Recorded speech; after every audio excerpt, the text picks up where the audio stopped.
time is now 6 p.m. Our regular City Council meeting for October 10th, 2023 is now in session. First on the agenda is Councilmember Brown, who will lead us with the opening prayers and the pledges of allegiance to the flags of the United States and the state of Texas. Please rise. Good evening. Lord, thank you for the blessings that we enjoy here in our city. Help us as the leaders to make our decisions in the highest interest of all of our citizens. As we deliberate the many challenges we face with our limitations, know that we look to you for guidance along the process. Our staff makes the hard work look easy, and we thank them for their thoughtful efforts and know that it is now in our hands to move forward. We believe that with your help, we can make the choices that will be seen in the days, months, and years ahead. In your name we pray, and God bless Israel. Pledge allegiance. I pledge to the United States of America and to the republic for which it stands, one nation, under God, indivisible, with liberty and justice for all. Honor the Texas flag. I pledge allegiance to thee, Texas, one state, under God, one and indivisible.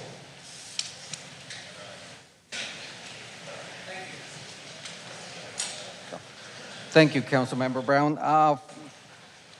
We have a couple of proclamations.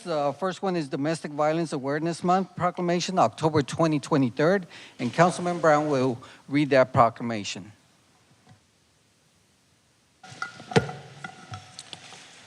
Good evening.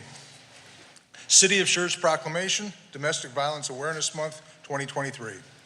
Whereas the crime of domestic violence violates an individual's privacy and dignity, security, and humanity due to the systemic use of physical, emotional, sexual, psychological, and economic control and/or abuse, including abuse to children and the elderly. And whereas the problems of domestic violence are not confined to any group or groups of people, but cut across all economic, racial, societal barriers and are supported by societal indifferences. And whereas the impact of domestic violence is wide-ranging, directly affecting individuals and society as a whole, here in this community, Guadalupe Valley Family Violence Shelter answered 992 crisis calls and provided 6,398 services to survivors from September 2022 to July 2023. And whereas women are not the only targets, men, young children, and the elderly are also victims. And sadly, emotional scars are often permanent, and domestic violence costs the United States companies at least $3.5 billion in lost work time, increased health care costs, higher turnover, and lower productivity. And whereas it is battered women themselves who have been in the forefront of efforts to bring peace and equality to the home. Now therefore, Ralph Gutierrez, Mayor of the City of Schertz, does hereby proclaim the month of October as Domestic Violence Awareness Month and call all citizens, community agencies, religious organizations, medical facilities, and businesses to increase their participation in our effort to prevent domestic violence, thereby strengthening the communities in which we live. In witness thereof, I've hereto set my hand and caused seal of the City of Schertz to be affixed this 10th day of October, 2023. Ralph Gutierrez, Mayor. Do I have anyone here from for the proclamation? Yes, please come on up here. I am so sorry about that, too. Come on up. Would you like to say a few words? Yeah.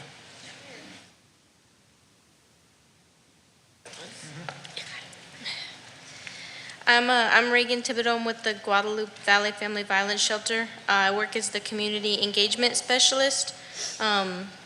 Just so you're aware, as of last week, our name changed. We're now Thriving Hearts Crisis Center, formerly known as the Guadalupe Valley Family Violence Shelter. We just wanted to say thank you for all the continuous support. And we have a vigil in Schertz. It's on October 19th at the Civic Center in the Bluebonnet Room at 6 p.m. And attendees are asked to wear purple to support the event. Thank you.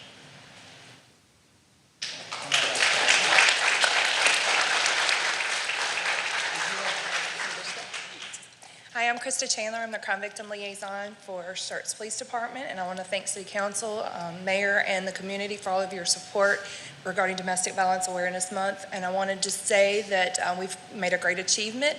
The city has decided that they will have a full-time advocate position here. So that means that more folks will get served, and hopefully we can be a little bit more proactive and provide services and education to folks that really need it to help prevent future abuse. Thank you.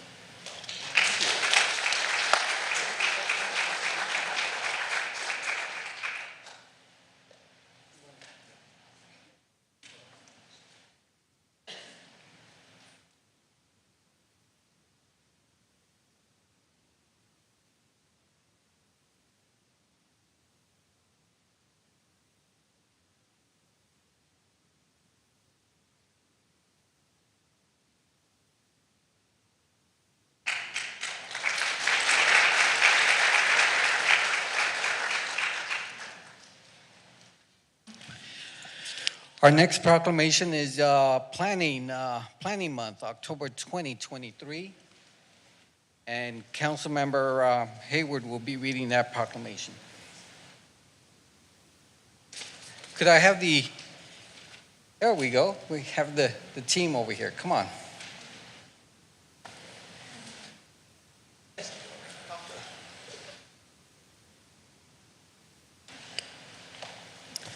Community Planning Month, October 2023. Whereas change is constant and affects all cities, towns, suburbs, counties, boroughs, townships, rural areas, and other places.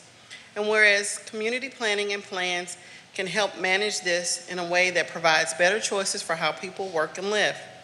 Whereas community planning provides an opportunity for all residents to be meaningfully involved in making choices that determine the future of their community.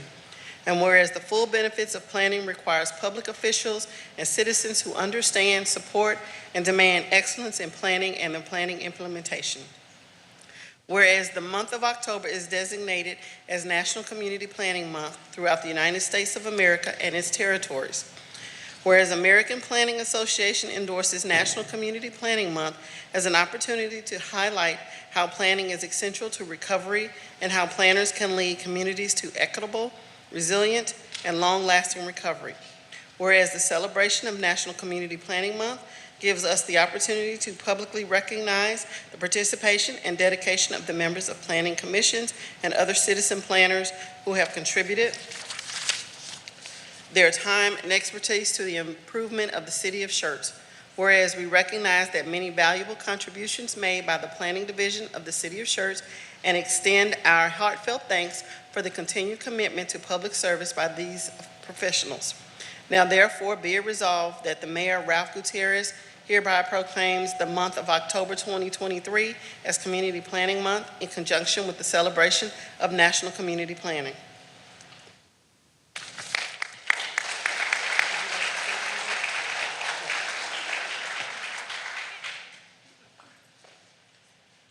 Hi, Emily Delgado, Planning Manager. I just wanted to say thank you to my team. All very hard workers. And then the other thing is, this is a nice plug. We're actively going through a comprehensive land use plan amendment. So if you're interested in what the future vision of Schertz is, you can go to the Schertz.com website and take out the survey.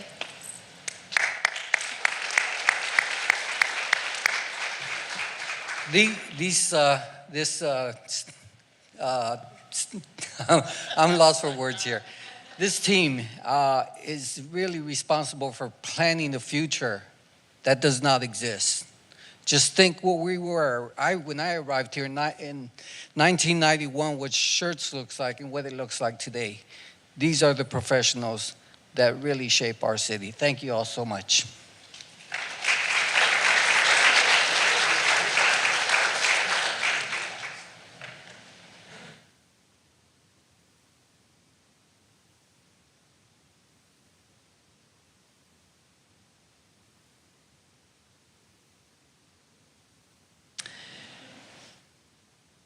Next proclamation is Manufacturing Day. If I could have the representatives, please come and join me up here.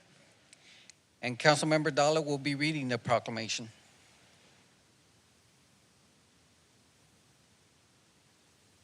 Good evening, everybody. National Manufacturing Day, October 6, 2023. Whereas Manufacturing Day is a celebration of modern manufacturing that aims to inspire the next generation of manufacturers and increase awareness of the importance of this industry to our local and national economy.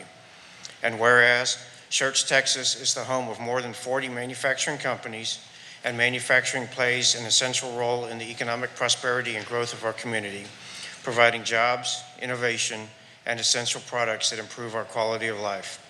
And whereas the manufacturing sector provides jobs such as engineers, welders, carpenters, computer programmers, designers, assembly workers, machine operators, metal fabrication, production workers, and many other specialists contributing significantly to our city's economic vitality. And whereas Schertz manufacturers produce automotive parts, boiler systems, concrete products, custom millwork, industrial engine blocks, eyeglasses, fabricated metal products, protective coatings, screen media, signs, textiles, and more. And whereas the City of Schertz is dedicated to strengthening and developing manufacturing through economic development programs and partnerships with workforce development partners such as the Schertz Cibolo Universal City Independent School District, career, and other technology education programs in the region.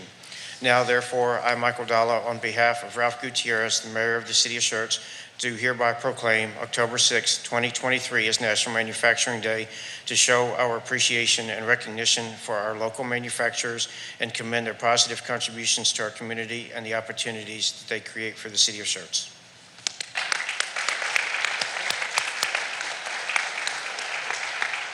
Thank you, Councilman. I'm Scott Wayman. I'm with the EDC. And what's important to note about that list of services and manufacturers that Councilman Dalla just read out, some of them employ 5 employees and some employ 500 employees. The manufacturing dollars enter a community and they churn around until it benefits everybody in the community, and it's very important. To us today, even Ashley Ritchie with our office took 22 kids from Steele High School and they toured Caterpillar today and ate 9 large pizzas. So we appreciate Caterpillar being in our city along with all the other ones.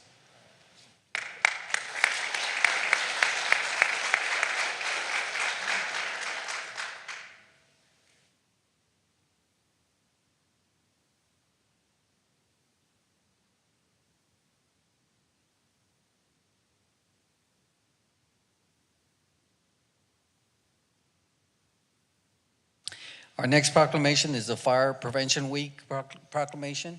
And who's reading that one? Oh, Councilmember Hayward is reading that proclamation. If I can have the representatives, come on, guys. All of you, yes, all of you, come on.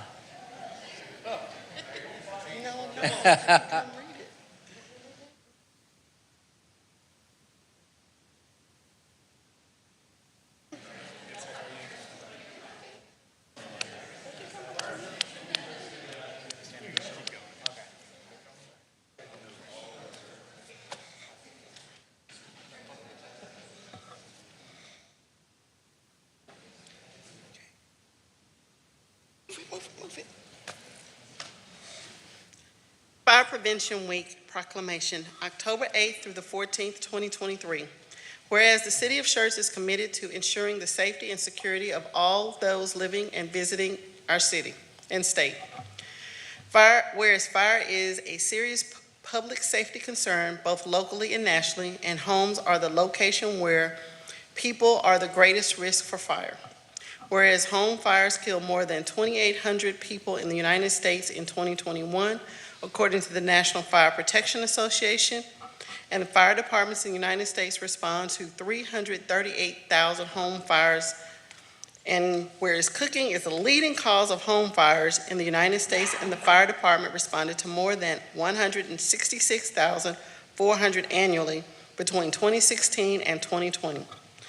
Whereas two of every 5 homes fires start in the kitchen, with 31% of these fires resulting from unattended cooking. Pay attention to the stove, people.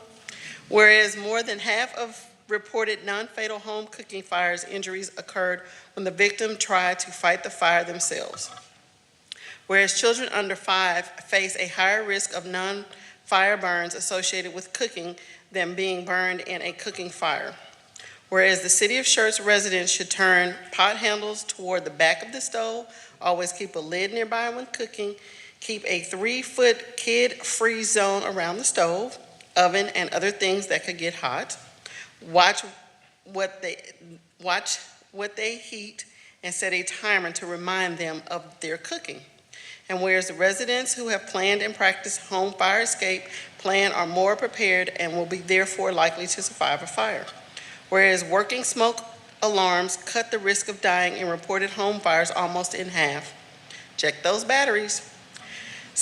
Whereas City of Schertz first responders are dedicated to reduce the occurrences of home fires and home fire injuries through prevention and protection education. And whereas the City of Schertz residents and responsive to public education measures are able to take personal steps to increase their safety for fire, especially in their homes. Whereas the 2023 Fire Prevention Week theme, Cooking Safety Starts With You. Pay attention to fire prevention. effectively serves to remind us to stay alert and use caution when cooking to reduce the risk of fires.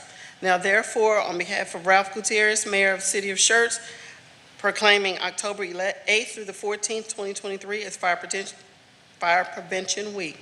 Throughout the city, I urge all the people of the church to check their kitchens for fire hazards and use safety when cooking practices during Fire Prevention Week 2023, and to support the many public safety activities and efforts of the Schertz Fire Rescue, our emergency services team.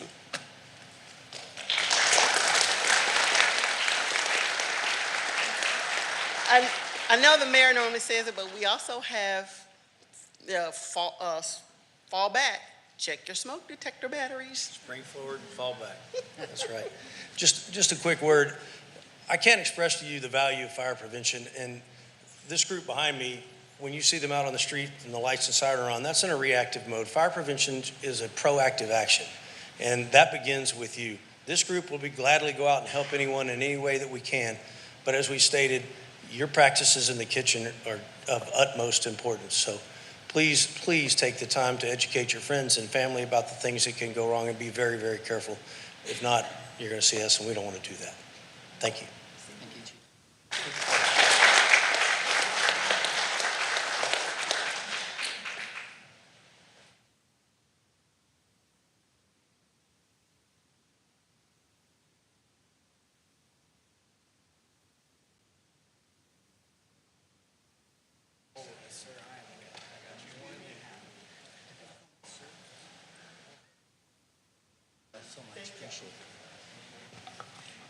You know, sometimes, when we're sound asleep and all of a sudden that fire alarm goes on in your house, and it's only the battery.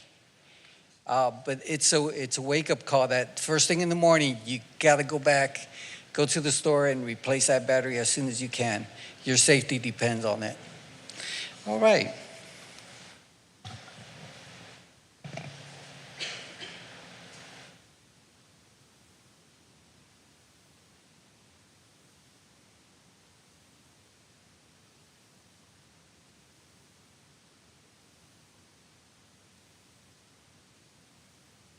Next, we have employee introductions. First is the Civic Center.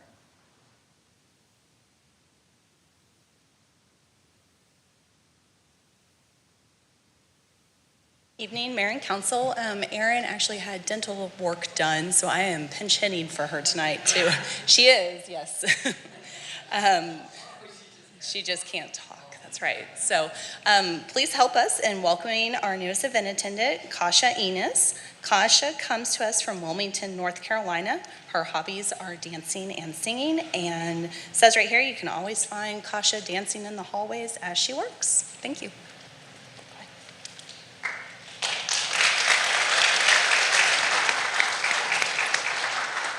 I just want to thank City of Schertz for giving me this opportunity and always giving me a welcoming home environment and also team support. So thank you. Well, welcome to our team.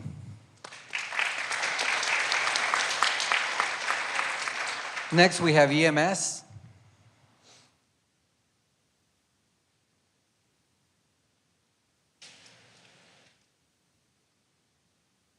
Good evening, Mayor, Council, Mr. Williams. Tonight I'd like to introduce to you one of our new paramedics, Cooper Woodward. He started with us in June of this year. He grew up in Hastings, Missouri. He currently lives in Converse. Cooper attended school in Corpus Christi, and he was a firefighter paramedic for the Corpus Christi Fire Department for about 5 years. Cooper has been married for 4 years, has 2 daughters, and he enjoys spending his free time doing anything on the water, especially fishing. So welcome, Cooper.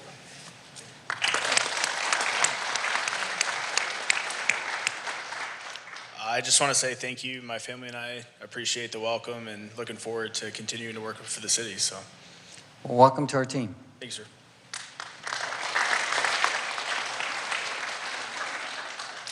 Next, we have engineering.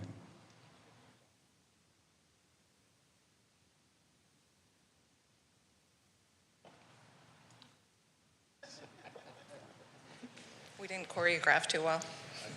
Good evening, Mayor and Council. I'm pleased to introduce this evening Sam Lopez, one of our new engineering inspectors. He's been with us for about 2 months now. He was born and grew up in Las Cruces, New Mexico. After high school, went into the Navy and toured the Pacific for a while. So then he had enough fun and went back and got his associate's degree in water and wastewater treatment. He worked for 6 years for the city of Las Cruces, 10 years for a private firm operating an ultra-pure water treatment system, and another 6 years for the city of Escondido, California, and we were able to lure him away over here. So he and his wife have a blended family of 7 kids and 8 grandkids so far. He enjoys fishing, the outdoors, and this time of year, coaching youth league football, the Steelers, Notre Dame. So we won't hold any of that against him. But another thing that he likes to do in his free time on the side is catering. So if you have an event, you might want to give this guy a call.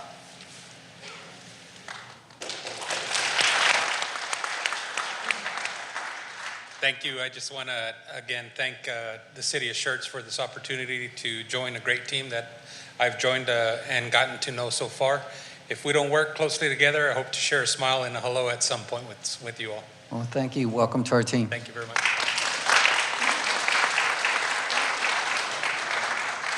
Next, we have the fire department.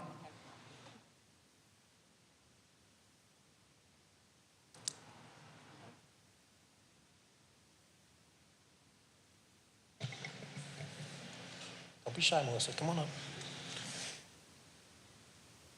All right. Good evening, Council. Another rendition of the fire department new hire introductions. Gonna start with Philip. Don't go too far away here. This is Philip Moore. He goes by the nickname of Bear. He's from Anniston, Alabama originally. He's been just outside of Orlando, Florida since 1998. And he moved to San Antonio, give or take 9 days before he started with us here at the city of Schertz. I believe you actually flew out for your interview, didn't you, if I recall? He's an only child. His parents both retired, live in Central Florida. He's got a girlfriend, and they have 6 kids between them, ranging from 21 down to 8 and 2 grandchildren with a third on the way. I asked him if he had to eat one meal for the rest of his life, what would it be? He said chili cheese dogs and seasoned fries. His biggest irrational phobia, he said, I hate snakes, but that's not irrational. I guess I would have to go with people talking to me like I have chapped lips. If aliens land on Earth today and offered to abduct you, would you go with them in a hot second? Which famous person, dead or alive, would you like by your side during a zombie apocalypse? He said, I think Geronimo would be a good choice to fight our way through. I would agree with that one. And if you could appear on any game show, which one would it be? Wheel of Fortune, because he's always had a crush on Vanna. So, this is Philip.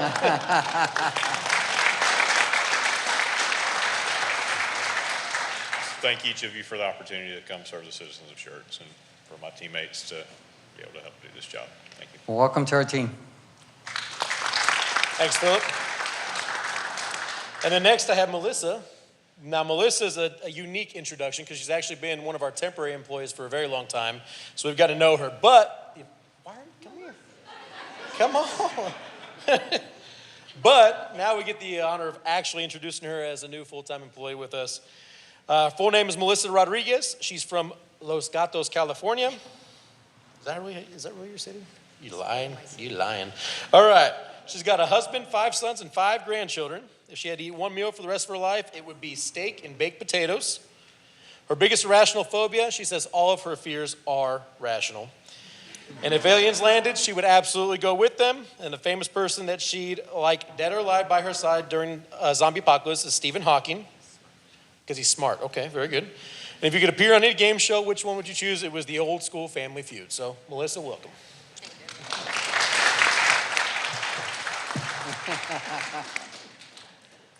Thanks, little brother.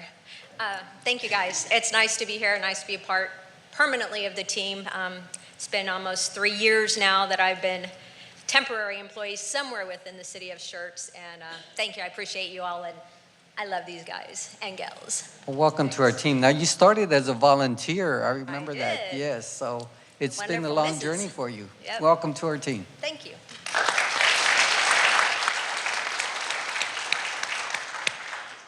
Next, we have inspections.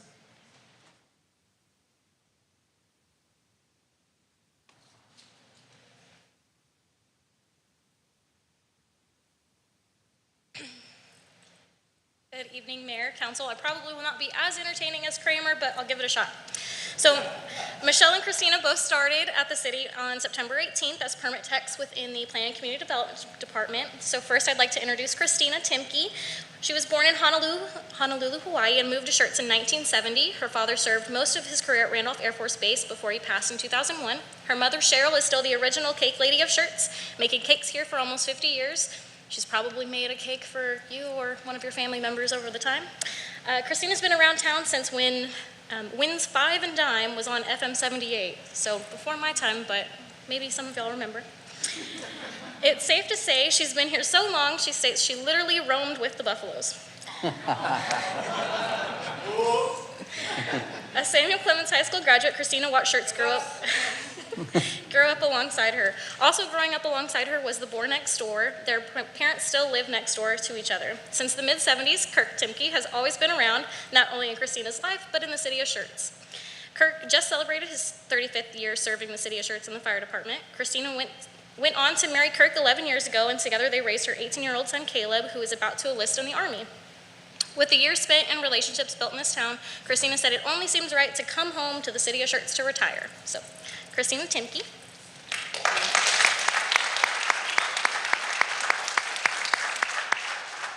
Thank you all. I'm very glad to be here. I appreciate it. Well, welcome to our team.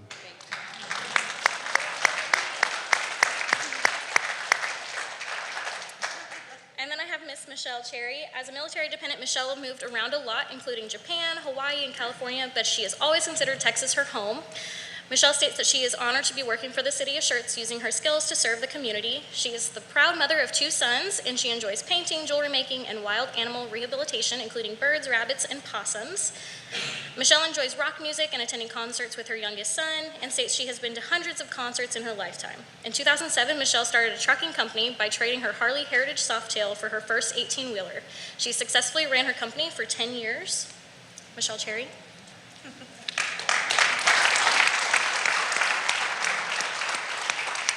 I'm very grateful to the city of Schertz for this opportunity. Everybody's so nice. The first day I knew I loved my job, so thank you very much. Welcome to our team. Next is the library.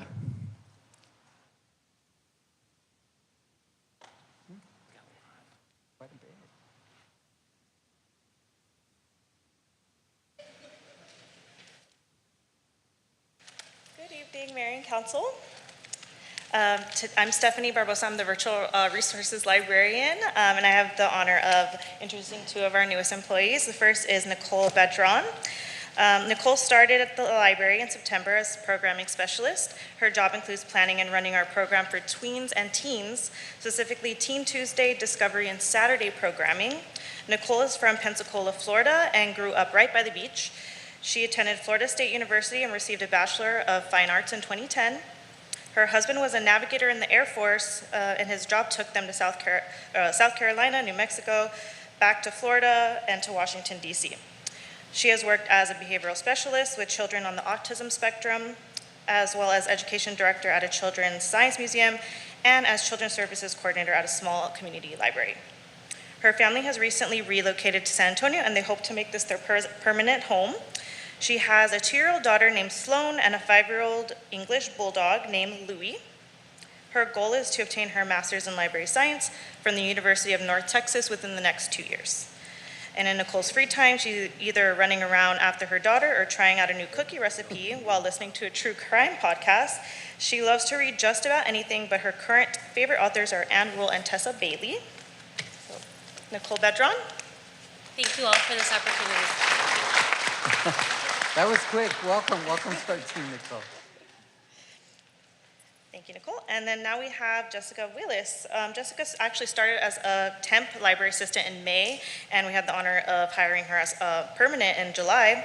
Her favorite time to work is when she gets to interact with families and children in the kids' library. Jessica was born in North Carolina. Her father was in the Air Force. And so she's lived lots of places, including Colorado, all over Texas, and South Korea. She's attended Fine Arts High School, and she's even got to perform cello at Carnegie Hall in New York City.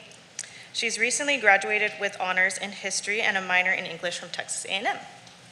She currently lives in San Marcos with her boyfriend and their dog Nixie and their cat Pluto. She's a big fan of Halloween and the fall season, so much that she starts decorating her house in July. She enjoys fitness, taking her dog on trail walks, reading, of course, video games, art, and spending time with friends and family. Jessica Willis. Thank y'all so much for having me part of the community. It's really awesome being part of Schertz, and this is my dream job, so it's great to share it with y'all. Well, thank you for being part of our staff. Next is Police Department.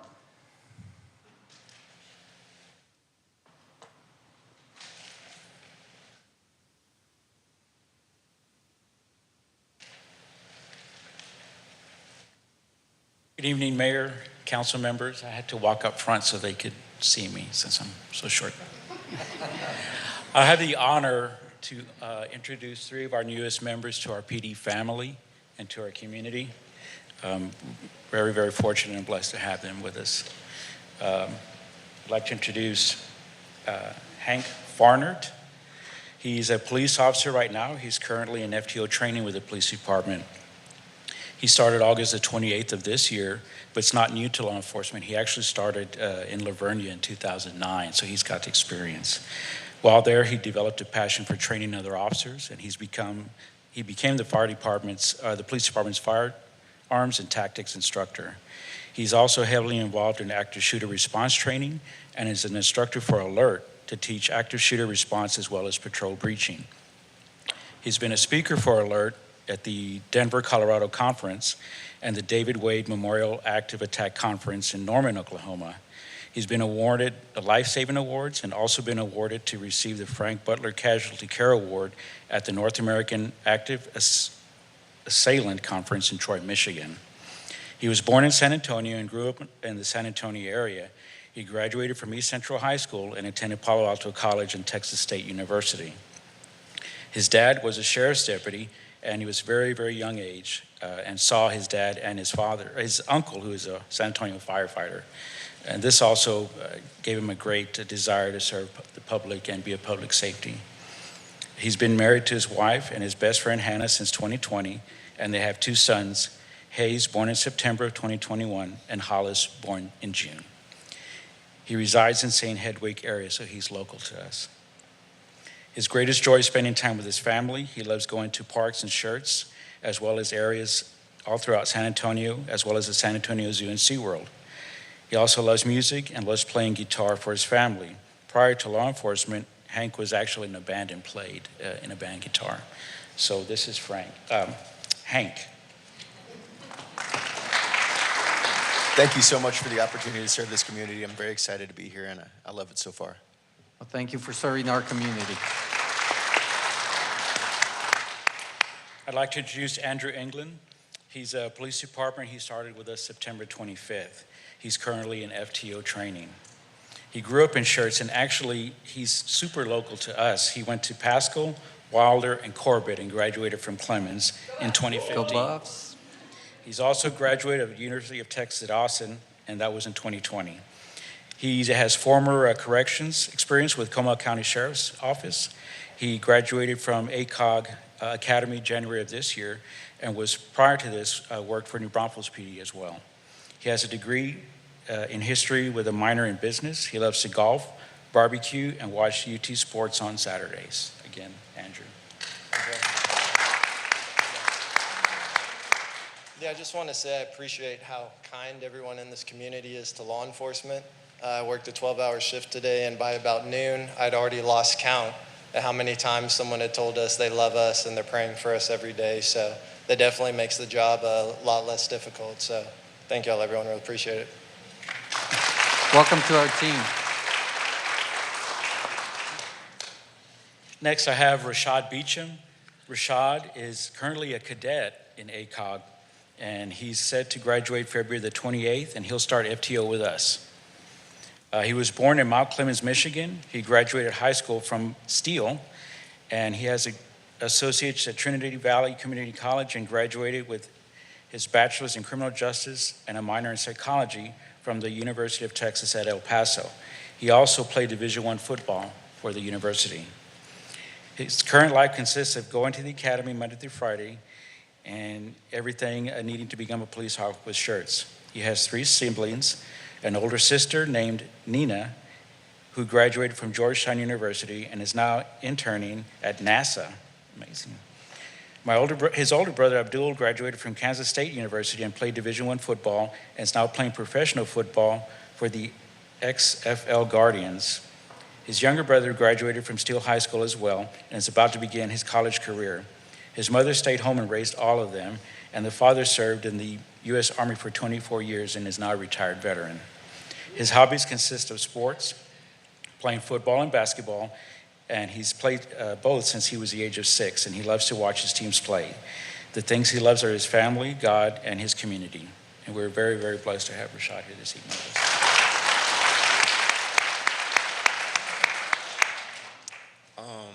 I'd just like to say thank you to everybody here.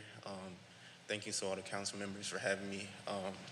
I'm super excited. It's a dream come true, and I just hope that you guys can accept me as your family, and I look forward to working.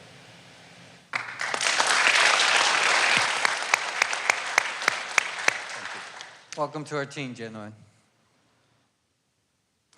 Next, we have police communications.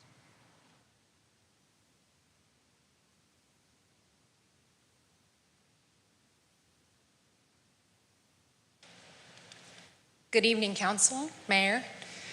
My name is Lieutenant Murphy, Schertz Police Department Sports Services Division, and I have the privilege of standing in for our wonderful dispatching manager, Nicole Coleman, to introduce our newest member of our public servant family and dispatching team. Her name is Taya Connell. Taya, I knew I was going to mess that up. I rehearsed, I promised. Sorry about that. So Taya joined the Schertz Police Department on August 28th as a communications officer. She was born in Silver City, New Mexico. She grew up in various states and at 17 joined the Navy, where she worked in cybersecurity for the last 7 years. She's separated from the Navy in July of this year and will now continue her service. We're blessed to have her for the City of Schertz Police Department. She currently lives with her boyfriend and 3-year-old dog, Bubbles. Bubbles, if you're watching, Mom says hi. She likes to hike. She's an outdoor kind of gal and likes to spend time at the range as well. So we're really excited to have her as a member of our team. Very blessed because our dispatch is incredible and they are really essential. So we're excited to add such an asset to our team. Thank you so much. Mike's all yours.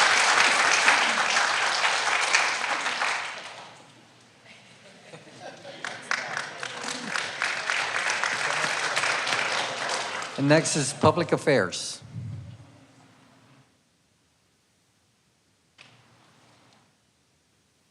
No, I was wondering who was taking all the photos. All right, good evening, Mayor and Council. Devin Christensen, Communications Manager. I'm here to introduce Jenna Cook, who is our new Marketing and Communications Specialist. She started with us back in August, so I'm sure you've seen her around taking pictures, doing social media. She assists with Schertz Magazine and all of our other communications out to our residents. Jenna was born in Colorado, and she moved to New Braunfels in 2012. She attended Canyon High School, and she graduated from Texas Tech back in May with her Bachelor of Arts in Advertising and Brand Strategy. She recently relocated back to New Braunfels with her parents and her 2 dogs, Tildy and Maggie. And then she also has a brother back in Colorado as well. A fun fact about Jenna is she was a swim instructor for 4 years, and so she taught hundreds of kids how to swim. She loves going to concerts, and her favorite food is Thanksgiving dinner.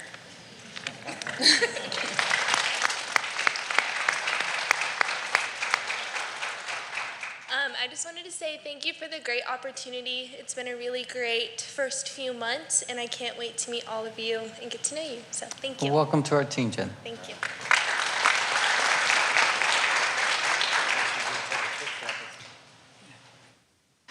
We'll move on to presentations, the recognition of our 2023 Emerging Leaders class. Ms. Gonzalez.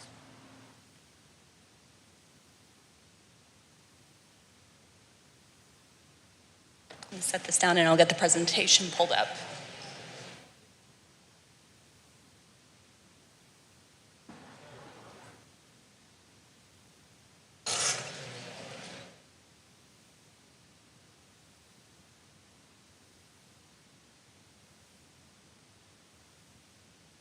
Right. Okay. So good evening, Mayor, Council. Again, Sarah Gonzalez, Assistant City Manager, and here with me is Jessica Kurz, our HR Director. And we are very excited to be here tonight to be able to present to you and recognize our 10 employees who recently completed the Schertz Emerging Leaders. So as you may recall from a previous discussion, this program is a leadership development program that was started last year. So this is the second year of completion. And it is an 8-month program, so it's quite a commitment for our employees. They meet twice a month. They are paired up with a mentor. And then new this year is we had them go around to every department in the city, so being able to get to maybe see some departments and work with folks that they may not interact with on a daily basis. And then at the end of it, another new aspect of it was we did a leadership presentation. So each member got to put together a presentation about their journey and what they learned. And we were really impressed by everyone in that day. So I'm not sure if Jessica has anything else, but just, that I was super impressed with this class. So much initiative, so much energy. It was really an honor for me as a mentor to work with some of these folks. So I'm excited to be able to present this to them tonight. All right, so if we'll have Mayor and Steve, if you can join us down here, and we will recognize each participant individually, and then we will do a group photo. So first up is Corinne Bond. Corinne is in our IT department, and she is the administrative assistant.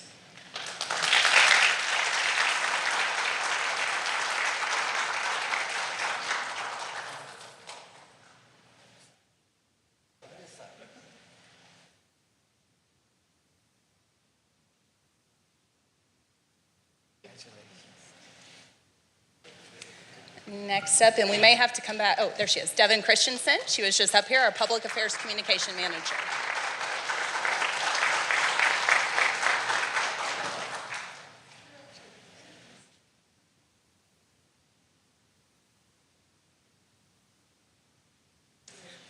All right, now we have Tiffany Danhoff in our Planning and Community Development Department, Administrative Assistant.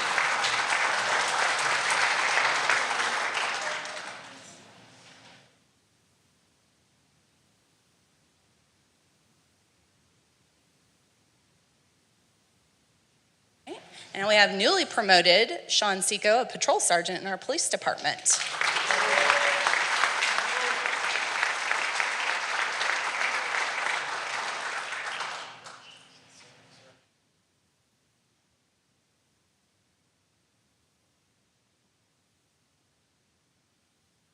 Next up is Robert Dobratz from our Parks Department. He's our Parks Maintenance Crew Supervisor.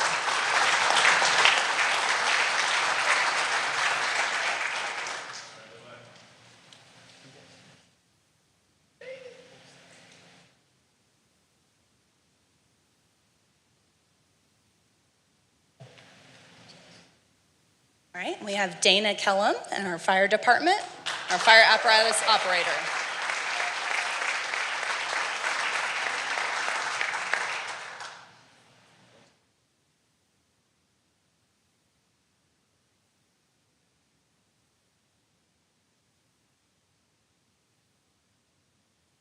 Next is Karis Lowry from Utility Billing, one of our utility billing clerks.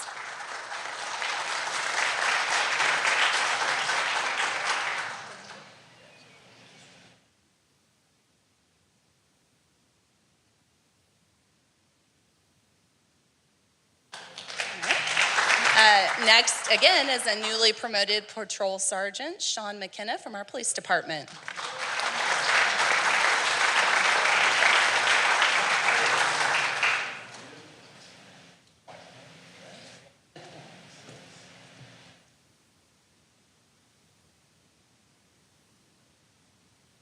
Okay, now we have Aaron Noah from our inspections department, our building inspector.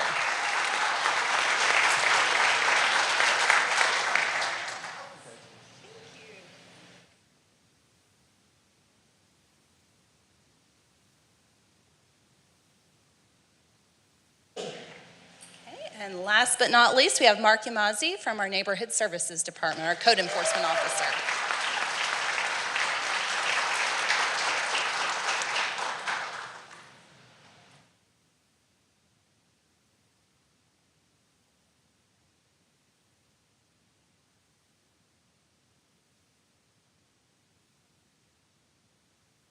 So again, if I can have all the participants come up for one group photo, please. Can't go yet. And then also just want to mention, again, we couldn't have done this without our mentors. So everybody up there, we really appreciate the work that they put into this as well. And then also, I'd be remiss if I didn't mention Cindy Simmons, our administrative assistant for the city manager's office. She really does a lot of the work for this, so appreciate her on that. I didn't have it.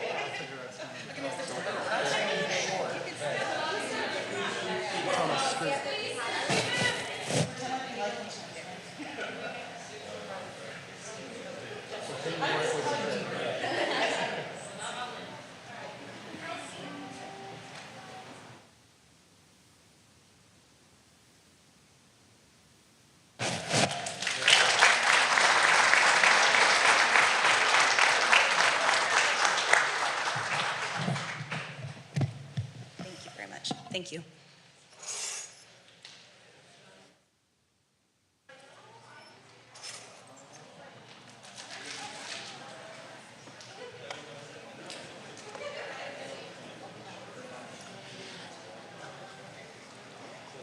All right, we'll move on to city events and announcements. Ms. Gonzalez. Okay, I forgot that was me again. All right. Let's see. Just a couple of announcements on here. On Tuesday, October 17th, will be our next regularly scheduled council meeting at 6 p.m. here in the council chambers. And then finally, election information. So the city of Schertz will be holding its general election on November 7th, 2023, for the purpose of electing council members in place 3, place 4, and place 5 for a 3-year term, November 2023 to November 2026. Early voting begins October 23rd through November 3rd.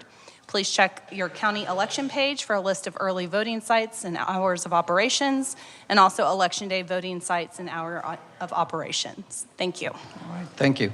All right, announcements and recognitions by our city manager, Mr. Williams. Thanks, Mayor. I always like it when we get to acknowledge things like the emerging leaders class as well as the new hires, but I particularly like acknowledging when we have promotions from within. So we actually had several over the last month and a half or so. Jim Bruce was promoted from plans examiner up to chief building official. And we also had in the fire department, Felicia Canales moved from administrative assistant to fire prevention specialist. We also had a ceremony today for 4 folks that were promoted to the rank of sergeant in the police department. We had the 2 Seans that you just saw graduate from our emerging leaders class, Sean McKenna, Sean Seco. We also had Dallas Hopper and Christopher Martinez. Some other things that are happening around the city. On September 23rd, we had the Fall Love Where You Live event. That's where 68 of your neighbors were served by volunteers. This is the 3rd highest total that we've ever had, and is a lot higher than our typical average. There were 415 volunteers, excuse me, that assisted with projects ranging from yard work, home repairs, things of that nature. And the Love Where You Live mission is, let me just read it to you. Its Love Where You Live mission is to demonstrate the love of Jesus Christ to our neighbors in need by connecting volunteers from local churches and other community organizations to assist with the maintenance and repairs of neighborhood homes, and the folks in our neighborhood services department, as well as many other city employees, have joined this amazing group of volunteers in their mission. So if you're interested, and I highly encourage you to participate, it's very fulfilling and very worthwhile. It's lwylshirts.com is the website, and it's coordinated by various local churches. Also, on the 23rd, we had our community car seat check, and it was a very successful event. There were 26 car seats that were checked, and a big thank you goes out to the volunteers. We had numerous volunteers that helped our child safety techs in doing that, performing that. Also, on the 3rd of October, we had National Night Out. There were 28 neighborhoods that signed up, and we had 7 groups of representatives that went around to each of those, consisting of our police department personnel as well as council members and a lot of others from the staff that were able to make it around to all those neighborhoods. So the National Night Out, if you're not familiar with it, it's an annual community event, and it's a community building opportunity where it promotes the police and community partnerships, as well as neighborhood camaraderie among different neighbors. And then lastly, we had a special event today. It was the Kenneth Greenwald Water Treatment Plant building was dedicated at Schertz. I gotta say this fast 5 times. The Schertz Seguin Local Government Corporation Gonzales County Treatment Plant. Mr. Greenwald, as you all know, was a member of our council for numerous years, and also one of the original members of the SSLGC, and one of the visionaries that helped secure water supply for our city now and well into the future. So that's all I have, Mayor. Thank you for sharing that with us. Announcements and recognitions by the mayor. A couple of things. As the city manager, Steve, mentioned, several of the community events that happened in the past couple of weeks. I can't say enough about the community involvement that we have with helping with the child safety seats and Love Where You Live. It really it inspires others to help. And that's why I love my city, the city of Schertz. Thank you all for helping our neighbors and everybody else. Appreciate that. Also, this past week, we were at the Texas Municipal League, TML, where several hundred cities had a conference. And I'm happy to report that our city council member, Allison Hayward, is the president-elect for the Texas Municipal League.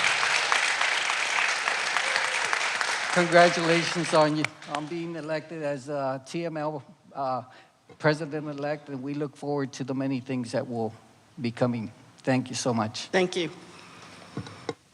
All right, we'll move on. Next is the hearing the residents.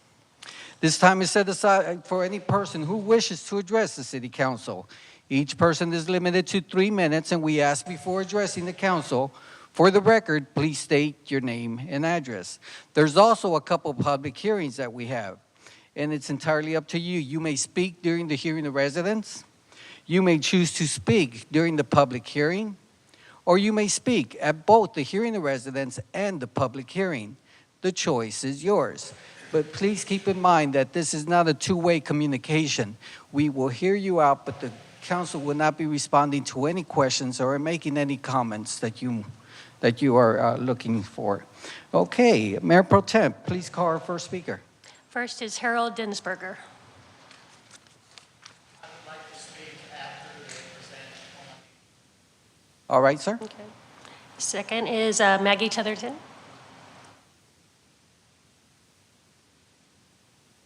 Good evening, Council. We had an awesome balloon festival last weekend. We weren't able to glow in the evenings, but we definitely got the balloons in the air Saturday morning. So people were treated as they were going down 35, starting, I believe, from about Cibolo on. The balloons were flying overhead and landing in the field over at River City Community Church grounds. Some people got to do tethered balloon rides. So it was really a great event. We're still tallying up how many thousands of people came, but I feel safe to say that it was well over 13,000 people in a 2-day event, and actually about a day and a half if you count Friday just being 4 hours. So a lot of thanks to Mayor Pro Tem Watson for coming out and speaking on behalf of the City of Schertz, and also the police department with the City of Schertz did an awesome display out there. They had the police out there, they had your tank, they had cars. It was just a really great time of interaction. We also had 2 new members we welcomed into our chamber last week, Primero Texas Landscaping and Primero Landscaping and Savannah Smiles Dental, and then coming up October 18th is Lone Star Home Realty. We cut the ribbon on Strawler Dental officially on October 23rd, and October 26th, Schertz EDC is actually going to have a ribbon cutting, welcoming their new board members, and we're going to do that, I believe, in front of this building. Kind of going along and coordinating with the Fire Prevention Week, one of our chamber members, HRK Safety Consultants, working with the fire departments of Schertz, Cibolo, and Selma, are giving away free smoke alarms from 10 to 11 a.m. at the Schertz parking lot offices of the chamber. You don't have to even be a resident of Schertz to come get a free smoke alarm. They just really want to promote safety, but they are free October 14th, 10 a.m. to 11 a.m. this Saturday, 1730 Schertz Parkway at the Kramer House / chamber offices. And last, we also have another Shred Day. Our Shred Day in March was so popular, a lot of the community in Schertz, the residents were asking us, are we going to have another one? Yes, we are. We're going to have it again at the chamber offices from 9 a.m. to 12 noon, and it's October 21st, and it is free, up to 5 boxes, but we are taking donations to support families for Christmas. Our Young Professionals Hyper puts it on, and they traditionally each year try to adopt at least a couple of families, and they feed them Thanksgiving and Christmas dinners, as well as get presents for the kids with whatever monies they raise. So if anybody has anything that needs to be shredded, please bring it by. And again, that is October 21st, 9 a.m. to 12 noon, 1730 Schertz Parkway. Thank you. Gloria Dinsberger. Okay. Nicole Sharp. Well, let's go ahead and let Mr.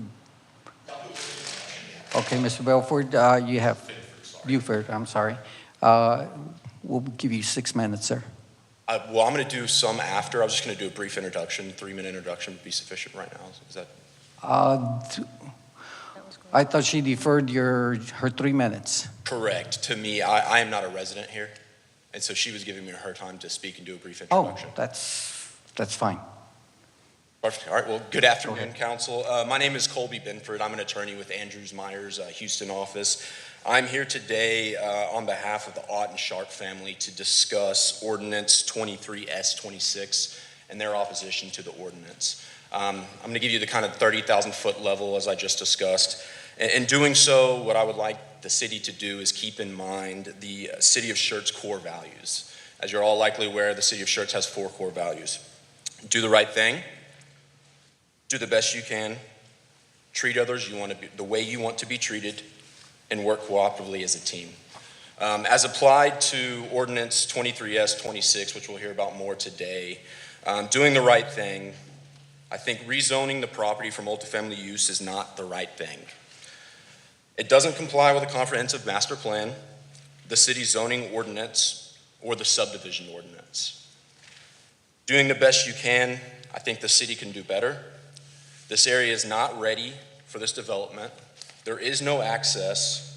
The roads on the master transportation plan that they are relying on have not been built yet. And they're trying to force down the throats of an area that is not ready for this development. In treating others the way you want to be treated, this is Den Ott Road, which I'm sure a lot of you are familiar with. The Otts have been in Schertz for over 100 years. The one Dinsberger that is selling this property lives in Corpus Christi, and rezoning the property for a multifamily favors an absentee landlord and a developer over the folks who live there and are going to deal with it on an everyday basis. And lastly, when we discuss working cooperatively, we believe that a team should work cooperatively, that it should consist of the citizens of Schertz working with the city, not with the city working with a multifamily developer and someone who lives in Corpus Christi, Texas. Thank you. So for Nicole Sharp, okay. Sandra Ott. Mark Pinchorn.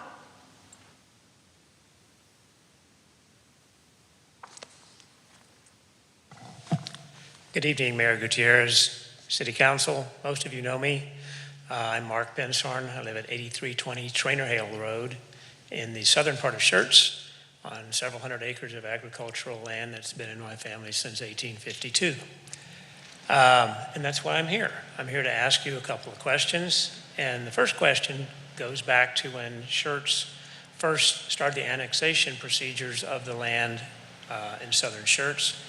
A little over a dozen years ago, Schertz acquired that land from the city of San Antonio, ETJ, and which I was very much in favor of because I did not want to be in San Antonio, and started an annexation process. And during that process, Schertz extended a development agreement to those of us who were in agriculture, which in essence was an agreement that said if we continue to do agriculture, didn't sell or subdivide the land, they would not annex us, the city of Schertz would not annex us for 10 years. And when that was coming to its closure, the city of Schertz extended that for another couple of years, I believe to develop the new comprehensive land use plan. And that extended agreement is very close to its termination. My question is the city of Schertz planning to annex us at this point, or is the city of Schertz going to offer another development agreement or something similar to that? And if the answer is yes, you're planning to annex us, then I would respectfully say, please don't. I love Schertz. I don't need to pay the extra taxes, and I don't want to run for council. So, thank you. Rodolfo Estrada.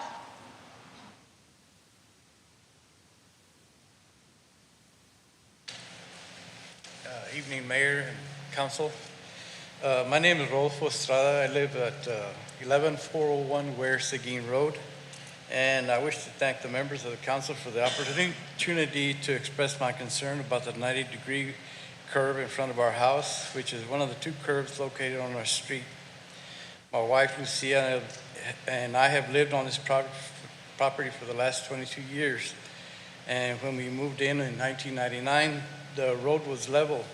Then a few years later, when Ware Seguin Road was repaved, the curb was raised, and this was not done to the other curb located further down our street. I sent a letter to the city of Schertz at the time expressing my concerns of the possible problems that could be caused by the change in the roadway.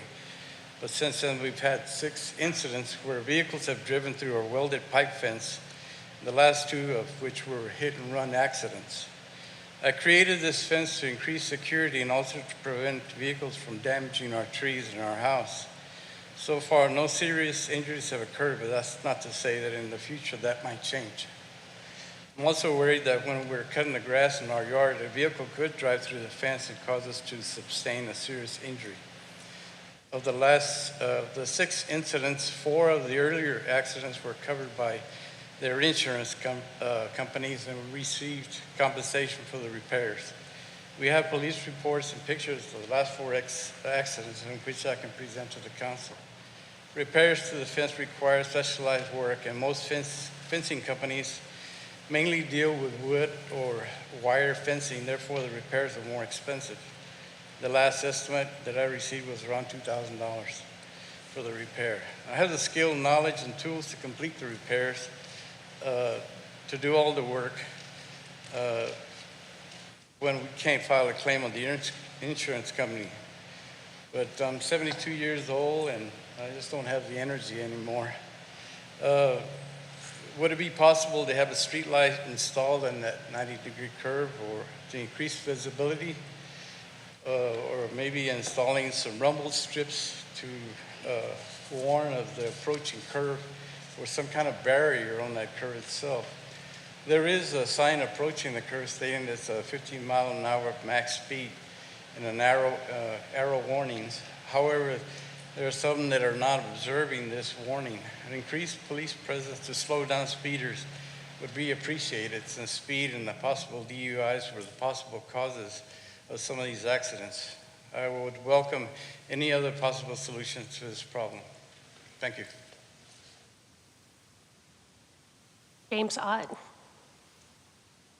Okay. Brenda Ott also? Okay. Paul Macalusco.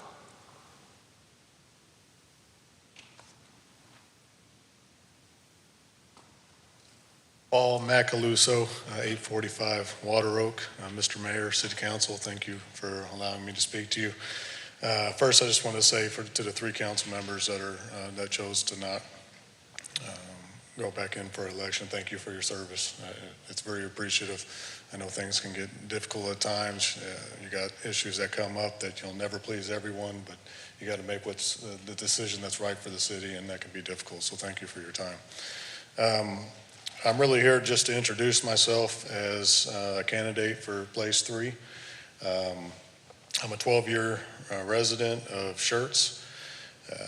Been volunteering my time with the city ever since we arrived, mostly as a youth coach with BBYA for many years. 8 years ago, I applied for the Schertz Economic Development Board. I was lucky enough to be selected for that. 5 years ago, once Mr. Brown left, I was selected as the president of the board. And I've really enjoyed my time. I believe it's given me valuable experience, both with the board and also as my time as a resident of Schertz. And with those two together, I believe I'm in a good position to be able to make decisions that are good for the residents and be a valuable asset to the city council if I'm elected. So that's all I had, and I appreciate your time. Jesus Aguayo. Nicholas Brumberg. Brungard. Okay.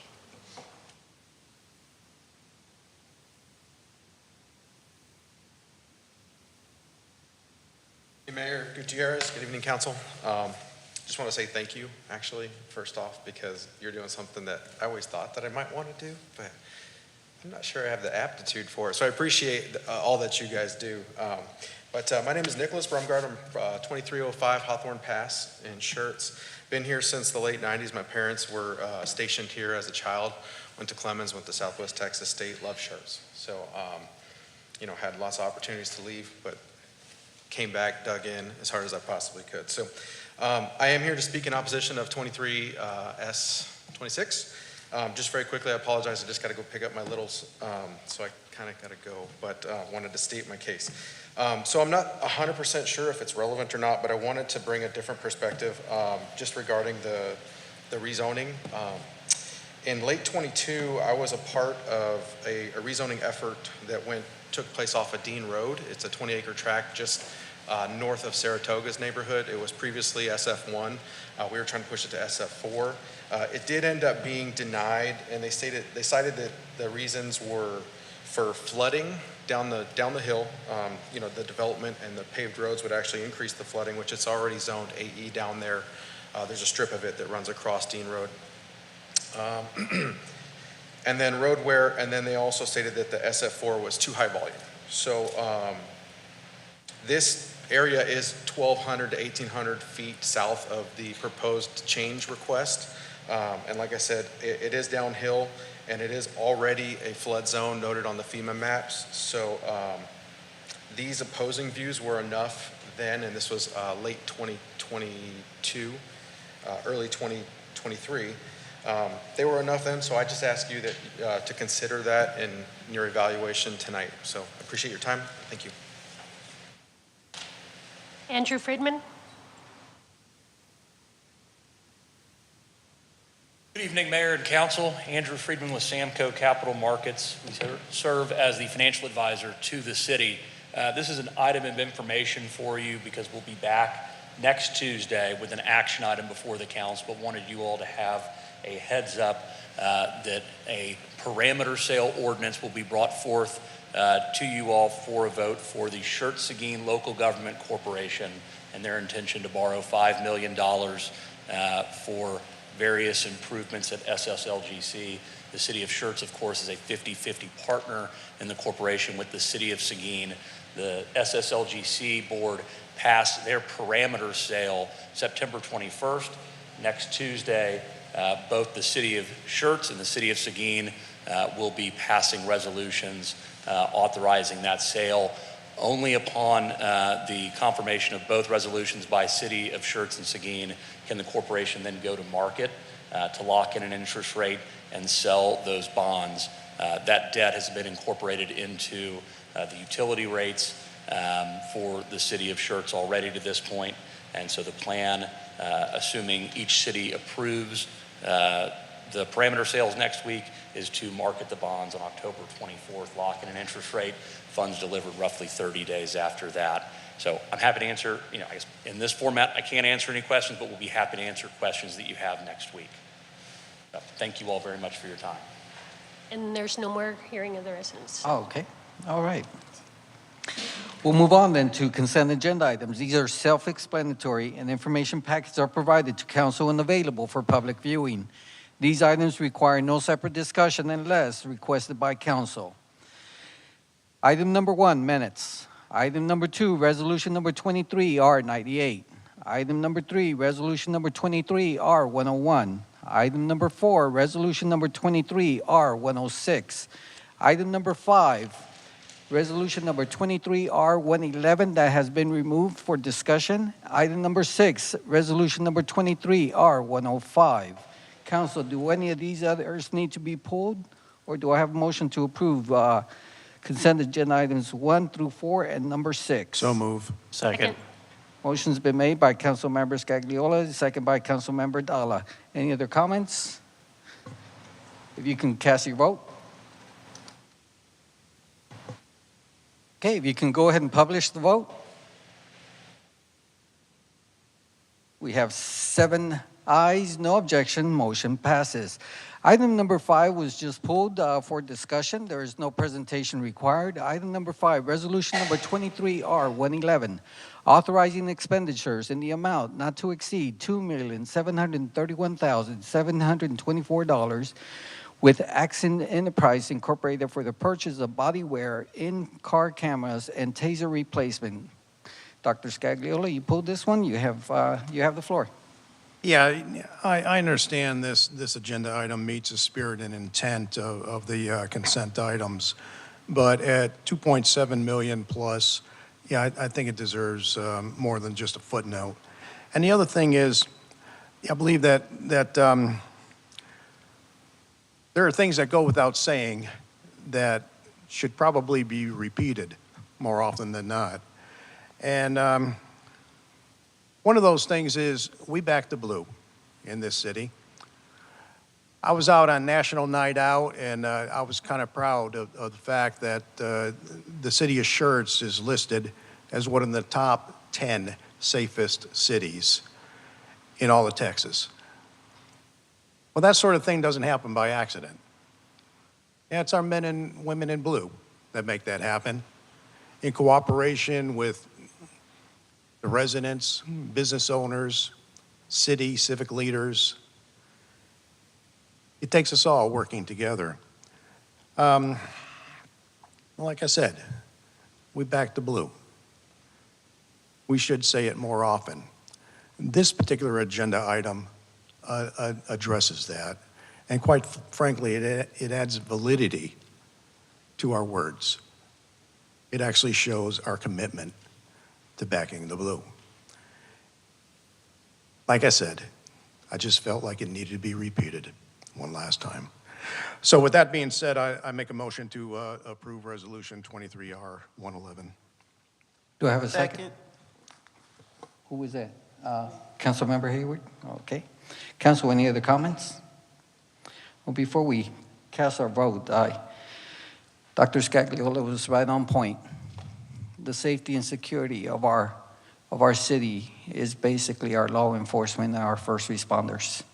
We can't say enough of the duty and dedication they provide to our residents, and we appreciate that. So motion's been cast and second. Council, cast your votes. You can publish the vote. We have 7 ayes, no objections, motion passes. All right, we'll move on. We have item number 7, discussion and action item, resolution number 23R96, nominations for the Guadalupe Appraisal Board of Directors for the term of 2023 and 2025. Ms. Edmondson, floor is yours.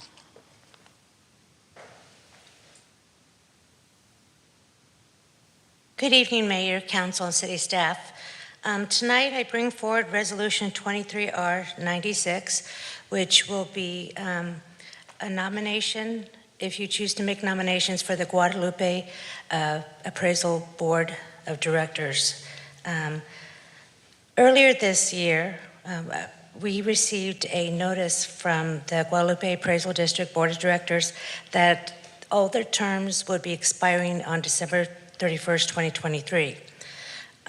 Per the Texas Code S6.03B of the Texas Tax Code, we received the letter because we are one of the taxing units inside this area, and we were entitled to participate in the nomination and voting process for the directors to serve the next 2 years.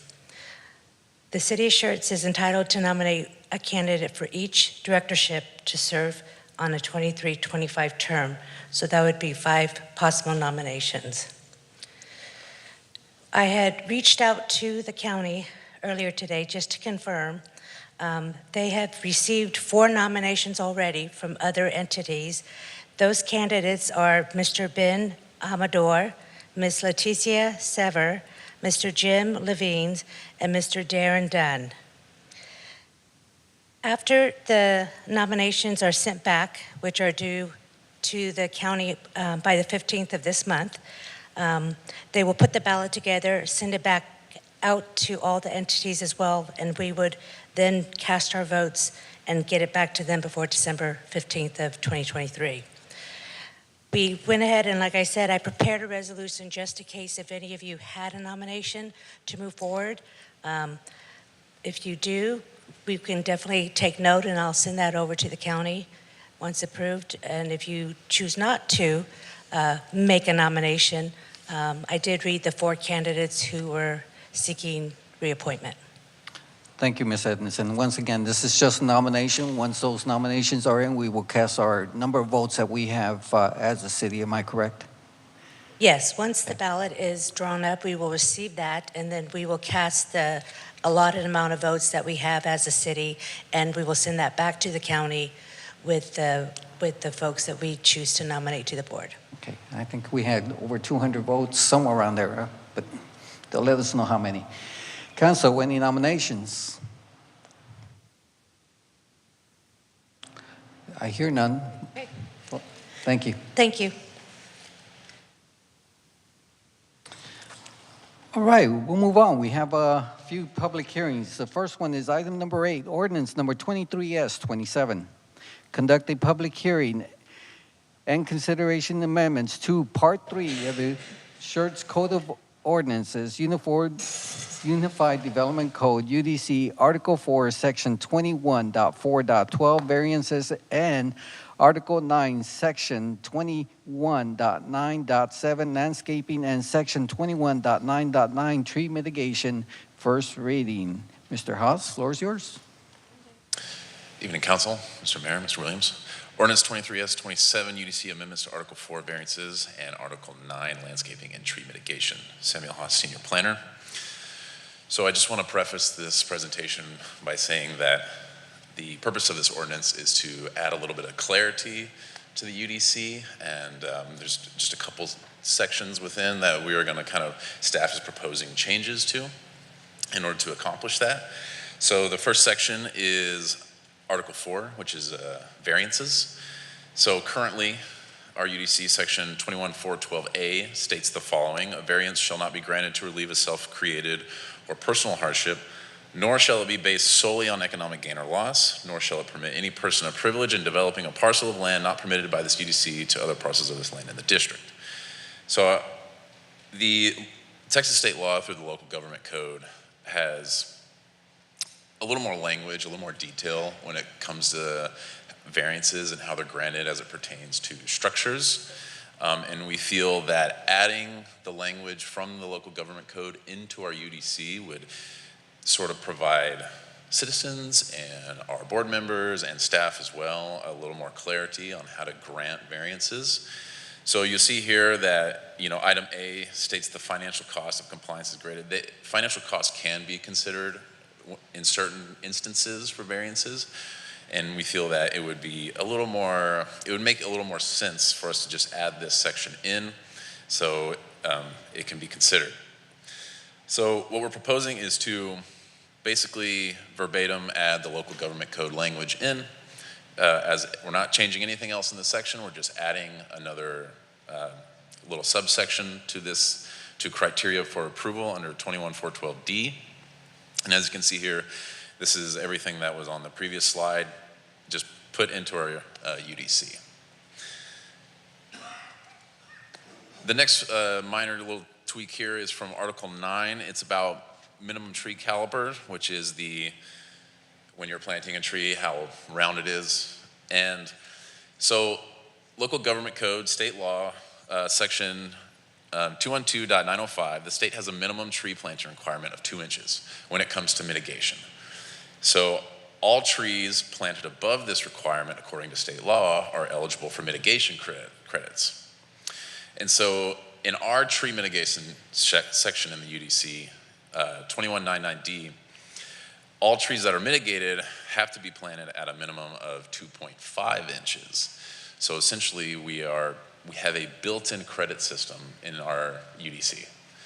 And that presents some issues sometimes with staff and with applicants to calculate and do all that. It's an added step to the process. So staff is proposing to actually lower that minimum from 2.5 to 2 to match the LGC. So we have to address the landscaping section as well, which is 2197, because the landscaping section as well for residential and for non-residential also has the minimum of 2.5. Now, while technically that is still compliant with the LGC, we feel that it would be easier for the UDC to be applied if it was just 2 inches across the board. So we're proposing some changes to the landscaping section as well to lower the minimum from 2.5 to 2. And then one last thing, as you can see here in the UDC, it says that these are measured at 4 feet above the ground. That's kind of an arbitrary number. Nobody uses that. The actual technical way that these are measured is called diameter at breast height, which is 4.5 feet above the ground. So that's the industry standard. Everyone's using it. So we're just going to put that in our UDC as well. So instead of 4 feet, it's 4.5 feet.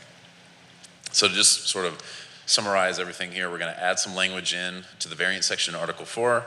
We're proposing to lower our tree caliper planting requirements in the mitigation section and the landscaping section to 2 inches. And we feel that these amendments would help the UDC align more closely with the LGC.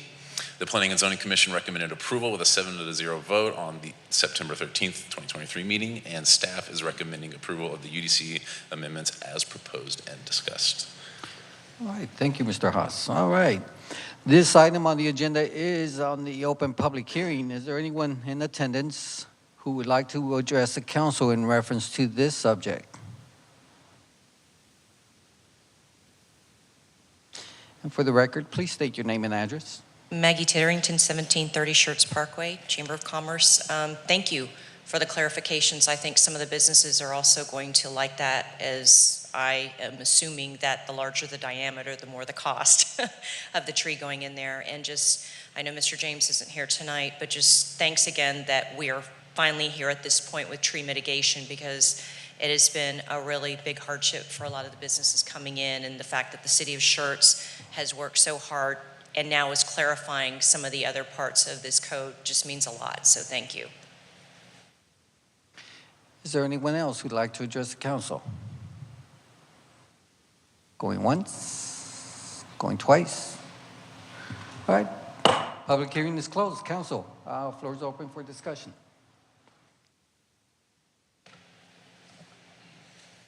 Mayor. Councilmember Scagliola.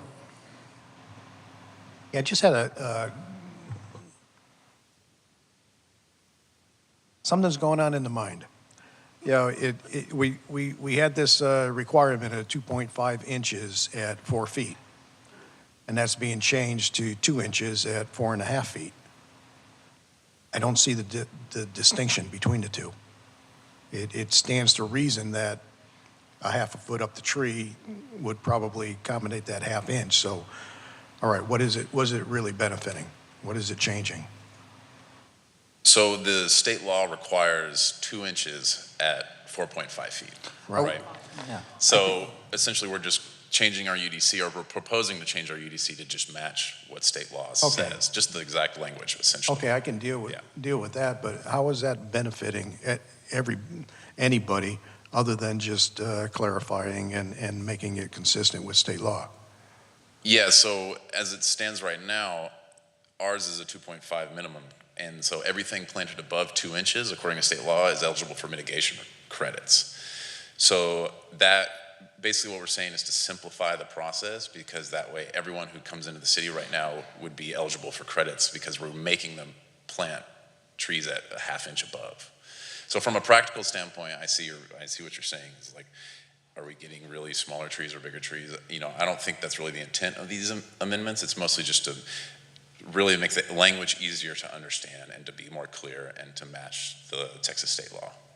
That's good. Hey, I'm all for benefiting our residents and business owners that are going to take advantage of this. I applaud it. Yeah, I think I didn't start out being a tree hugger when I came on the council, but I came to really appreciate our trees and do everything possible to keep them. I think we went a little bit overboard in certain situations, and I'm glad we're kind of taking a second look at this and revising some of our requirements and standards. So I really do appreciate your efforts. That's all I have, sir. All right. Council, any other comments? You know, we are just trying to match state code, but also it also helps developers when they know what the state code is, and it's same here, so they're able to plan accordingly. With that, let's. If there's no other comments, do I have a motion to approve ordinance number 23S27? So moved. Second. Councilmember Davis, and second by Councilmember Hayward. Okay, any other comments? You can go ahead and cast your vote. Okay, if you can publish the vote. We have 7 yeas and no objections. Motion passes. Thank you. All right. Now we're going to item number 9, which is the reason most of you are here for. Ordinance number 23S26. Conduct a public hearing and consideration to rezone approximately 21 acres of land from general business GB to single-family residential agricultural district RA to apartment multifamily residential R4, located approximately 3,000 feet east of the intersection of IH-35 Access Road and Cibolo Valley Drive, also known as Guadalupe County Property Identification Number 68315, 68316, 68296, 68295, and 68294. This is our first reading. Ms. Delgado, you have the floor. Good evening. So this is for ordinance 23S26. So I will say my title slide says 19-acre zone change from single-family residential agricultural district RA to apartment multifamily residential district R4, which I know contradicts what the mayor just read, but I'll explain that kind of on the next slide. So Emily Delgado, planning manager. So the applicant was initially proposing to rezone approximately 21 acres from the general business GB and the single-family residential agricultural district RA to the apartment multifamily R4 to develop a multifamily project with a maximum density of 24 units per acre, which is what is permitted in the R4 in the Unified Development Code. This proposal was presented and acted upon at the Planning and Zoning Commission meeting. And then on Friday, October 6th, the applicant notified staff that they were formally withdrawing a portion of the property from the rezoning request to remove the long, narrow strip of property that extended to IH-35. The applicant intended to use the strip of land to access the larger rectangular-shaped property where they would like to develop the multifamily. Since the narrow strip would only be used for access and no actual units or items required for the site design standards, it does not have to be rezoned. So the acreage of the property the applicant is requesting has been reduced to approximately 18.9 acres. To explain that a little more, here is the aerial exhibit. So you can see the subject property here outlined in green. To get your bearings, this is Den Ott. This is Bussey's Flea Market, kind of the corner of Evo, Wiederstein Road down here. So it is approximately 19 acres of land currently undeveloped. So this is the public hearing notice map that was sent out prior to the Planning and Zoning Commission. So you can see the difference. This narrow strip of land here is what was part of the zone change request up until last week when they formally withdrew the zoning request for that property. It is still just for the 19 acres, which is these 4 parcels here. So these 4 here. So on August 30th, 21 public hearing notices were mailed. On September 20th, the newspaper notice was published. As of today, we've received 9 responses in opposition, 10 in favor. 2 signs were posted prior to the Planning and Zoning Commission, notifying the adjacent residents about the upcoming public hearing. And then just a note again, right, this is the old map. We did not re-notice based on the acreage change. The notice that's shown here was what was sent prior to P&Z. So if a proposed zoning change is protested in writing and signed by the owners of at least 20% of the area of the lots or land immediately adjoining the area covered by the proposed zoning change or zoning map amendment and extending 200 feet from that area, the proposed change must receive, in order to take effect, the affirmative vote of at least 3/4 of all members of the City Council. And that is according to the local government code. As of today, October 10th, the total percentage of the protested parcel acreage is 31.11%. Therefore, the 3/4 vote has been triggered. So again, the 3/4 vote, supermajority vote, does come into play tonight for this item. So here is the zoning exhibit that was submitted by the applicant. You can see the subject property here. It's currently zoned RA, and then the requested R4. So kind of going into that a little more, this is a snippet from the current City of Schertz zoning map. You can see the subject property outlined in yellow. The 4 parcels that make up the 18.9 acres, all currently zoned RA. There is adjacent RA zoned property, public use, which is one of the City of Schertz water towers. There is 2 planned development districts here, one for Wiederstein Ranch and one for Schertz Station, and then general business zoned property along the frontage.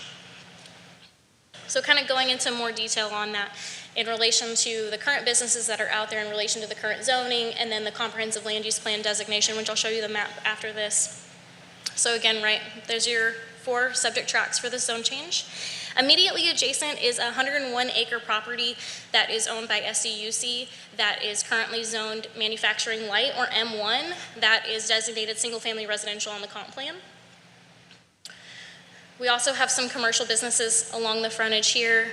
Again, zone general business, and the comprehensive land use plan designation is commercial campus and single-family residential. Very similar to the Bussey's Flea Market property, zone GB, but it's designated on the comp plan, commercial campus, and single-family res. This is the Wiederstein Ranch PDD, otherwise known as the Evo property. It has a base zoning of GB, but again, the comp plan is commercial campus and single-family res. And then Schertz Station is this property here, currently zoned PDD, and then specifically the portion underneath what would be Rips Chrysler extension has a base zoning of R4 and is proposed to develop as multifamily, and that comprehensive land use plan designation is single-family residential as well. So in the vicinity of the subject property, there are several properties that have the single-family residential comp plan designation that are zoned for commercial, industrial, or multifamily. The proposed apartment multifamily residential R4 zoning district is consistent with the general business zone properties and PDD zone properties designated for the multifamily development. Additionally, with it being immediately adjacent to that 101-acre tract that is zoned manufacturing light, the proposed R4 district would act as a buffer between commercial and industrial properties and the existing residential. So here is the comprehensive land use plan map. Again, the subject property here outlined in blue, those 4 parcels, and you can see that several of the properties that I've identified are identified as single-family residential on the comprehensive land use plan as well. So in 2002, the comprehensive land plan identified the subject property as commercial campus and industry, technology, and R&D. It was not modified with the 2013 sector plan. However, in 2017, Ordinance 17S20 amended the portion of the property that was identified industrial technology to the current designation of that single-family residential. So this is an excerpt of the comprehensive land use plan. So single-family residential, it's conventional detached dwellings for areas proposed to utilize a traditional neighborhood design. The single-family residential use may include a mix of residential uses as well as limited commercial development to support the daily activities of the development. So the subject property is identified, as I stated, the single-family residential on the comp plan. The single-family residential use may include a mix of residential uses as well as limited commercial development.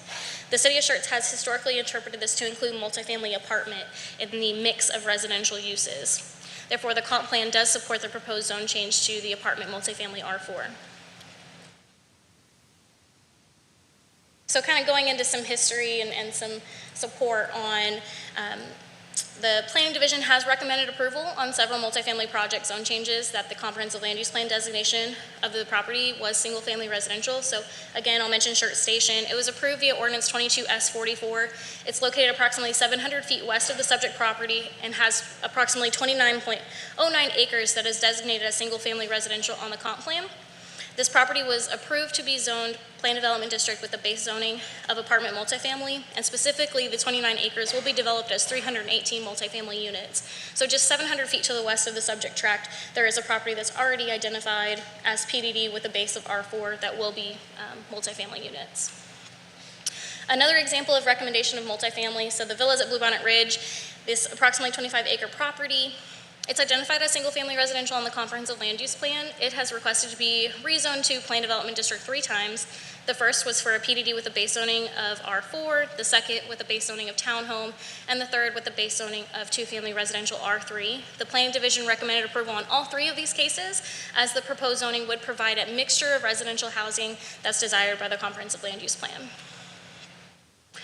So kind of going into more staff analysis on the zoning, the existing zoning of single-family residential agricultural R4 per UDC Article 5 is intended to provide for areas in which agricultural land may be held in such use for as long as is practical and reasonable.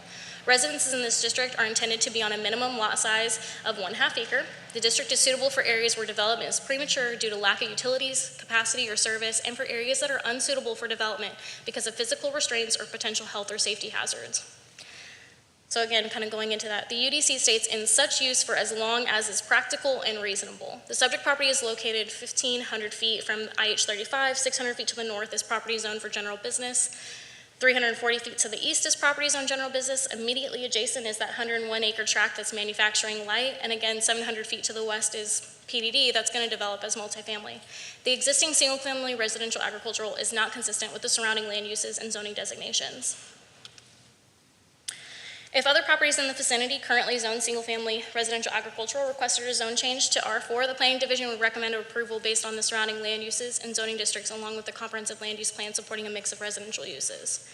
Additionally, if properties in the vicinity zoned RA requested a commercial designation such as general business, staff would support this zone change request as well, based on the comprehensive land use plan identifying that single-family residential supports limited commercial development.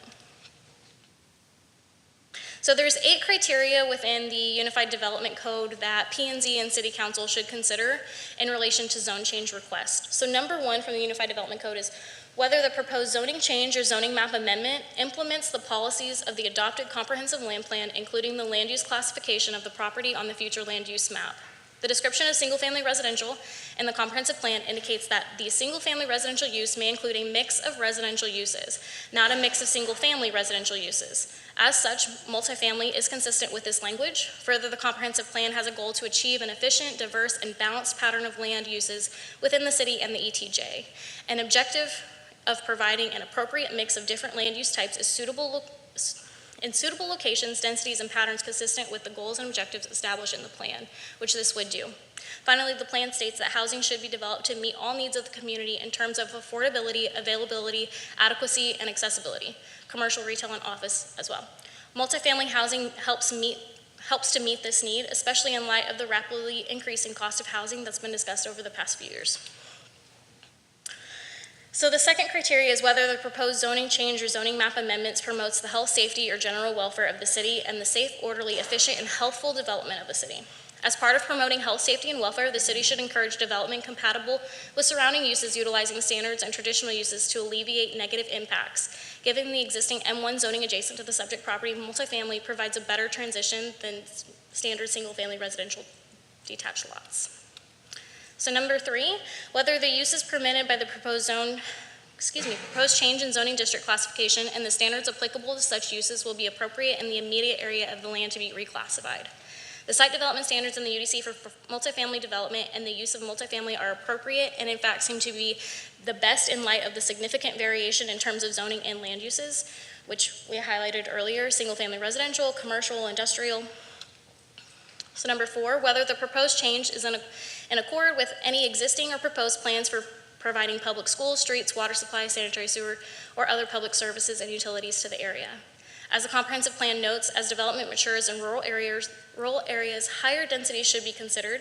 Given the location of the subject property and the proximity of development, the city's various plans and infrastructure projects assume higher intensity development in this area, rather than the rural. This includes a planned thoroughfare running through the northern portion of the property and one to the east, approximately 350 feet away, and the water storage tank less than 150 feet away. Given the population changes in SCU CISD, this change does not conflict with the school's district plans, including the 10-year campus for. Number 5, whether there have been environmental and/or economical changes which warrant the requested change. As has been a topic of discussion over the last few years, the significant rise in housing prices supports looking into increase the supply of multifamily housing. This has been mentioned in the past at P&Z. The new median home value at SCU CISD has risen to over $430,000 in the past 10 years. Number 6, whether there is an error in the original zoning of the property for which a change is requested. There's not an error, but the RA zoning is generally more common in areas designated in the future land use plan as a state neighborhood and agricultural conservation. The plan seems to anticipate these requests for greater density as areas continue to develop. Number 7, whether all of the applicants' back tax owed to the city have been paid in full. And then number 7 goes on to state that no application will receive final approval, so this does not impact consideration by P&Z or the first reading from council. We would just need to confirm that prior to any final reading that occurred, there were no back taxes owed.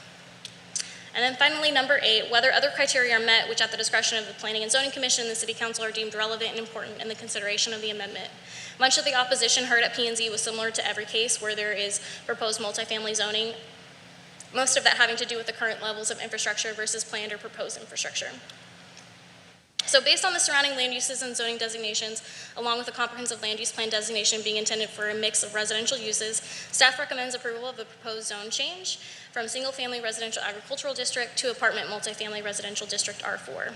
And then the Schertz Planning and Zoning Commission did meet on September 13th and held a public hearing and voted to recommend approval of the proposed initial 21-acre zone change with a 7-0 vote. And the applicant is here and would like to make a presentation. All right, thank you.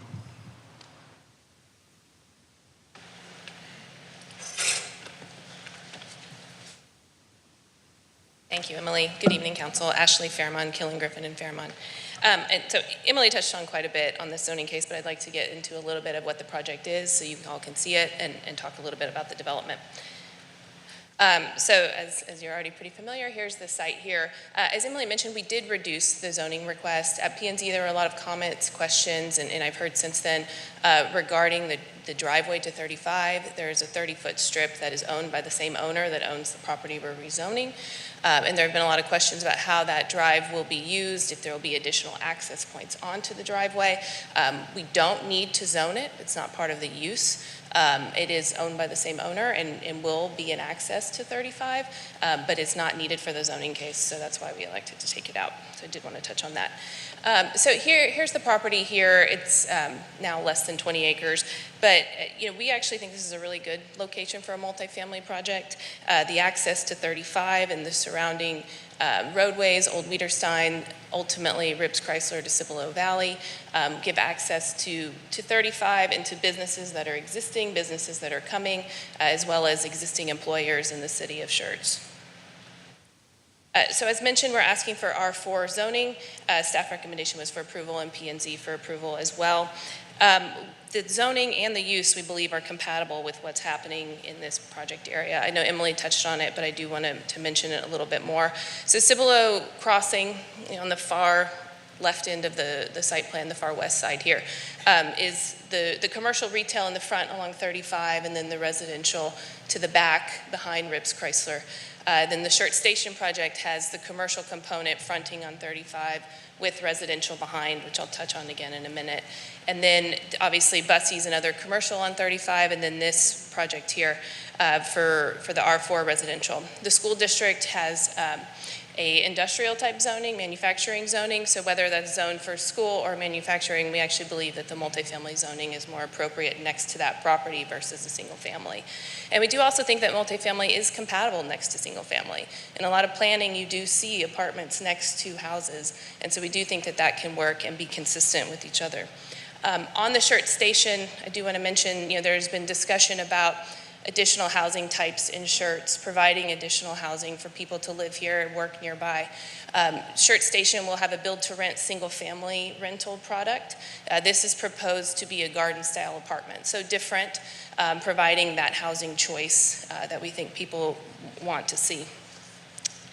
Something that Emily didn't touch on too much, so I do want to go into, is the master thoroughfare plan. So here you can see what's on the city's current plan. So the blue dashed line is the extension of Rips Chrysler, and then the yellow dashed line is a north-south connector that would ultimately connect to 2252. So this project will need to work with this existing plan. There are infrastructure requirements, there are access requirements, and so these roadways will be built as development comes. I think there's been a lot of questions about the site's not ready for development, but development is what triggers the need to build infrastructure. So that is something that will come along with this project. So here is, we've been working with the city on, you have the plan, and then what exactly are those roadways going to look like? So here is what is being proposed for the extension of Rips Chrysler, which in the Schertz Station project right now is being proposed to be built all the way behind Evo, so that extension is coming. And then there is a gap in the school district property, so that would be next, and then ultimately Rips Chrysler would touch this project as well. The north-south connector, which is a bigger road, a secondary arterial, the alignment here shows it connecting Old Wiederstein up to the 2252 intersection. So this project, as you know, every multifamily project is required to have 2 access points. So there will be a requirement from city staff that there will be 2 accesses. So one of them, currently there's the Denot access. When Rips Chrysler is extended, that will be another access point. And then ultimately, the Old Wiederstein, that access point will have to be built as well, along with the project. So there will be infrastructure that will come with it. Here's a conceptual site plan. We are, as you know, asking for R4 zoning, so we're not asking for a PDD. We're not asking for any variances in this project. So it will comply with the 8-foot masonry wall next to single family, the landscape buffer next to single family, all of the city's parking requirements, landscaping requirements, and everything else that pertains to this type of project per code. It is proposed to be a market rate project, a gated community. Here's just another version, a rendered version of the site plan. I do want to take this opportunity also to mention we have our project engineer here, Jason Link from Kimley Horn. So if there are questions about availability of utilities, he can answer that. Utilities are available. On-site detention, if there are questions about drainage flows from north to south here. So it comes from 35 towards this project. There will be on-site detention that is required. There's also mention of floodplain. This project is not in the floodplain, so I just wanted to put that out there. And then also regarding compliance with city code and city ordinances. So as I mentioned, no variance is requested, but as you all know, we have to comply with all code requirements. So whether it be subdivision ordinance, we have to go through preliminary plat, final plat, site plan review, building permit review, and all of those things as are required by code. So just wanted to mention that as well. Just some renderings of the project. I know you're considering use tonight, but did want to show that it will be a high quality project with very nice finishes. So this is the concept here. I'll just get through that relatively quickly. But with that, I just want to say that Jason and I are both here to answer any questions that you might have about the project or the future development or the zoning requests. So with that, thank you. Thank you. All right. This item is on the agenda as an open public hearing. If there's anyone in attendance who would like to address this council in reference to this subject, you have 3 minutes, and before we begin, please state your name and address. And again, there is no back and forth discussion with the council. All right. Mic's available. Please step up.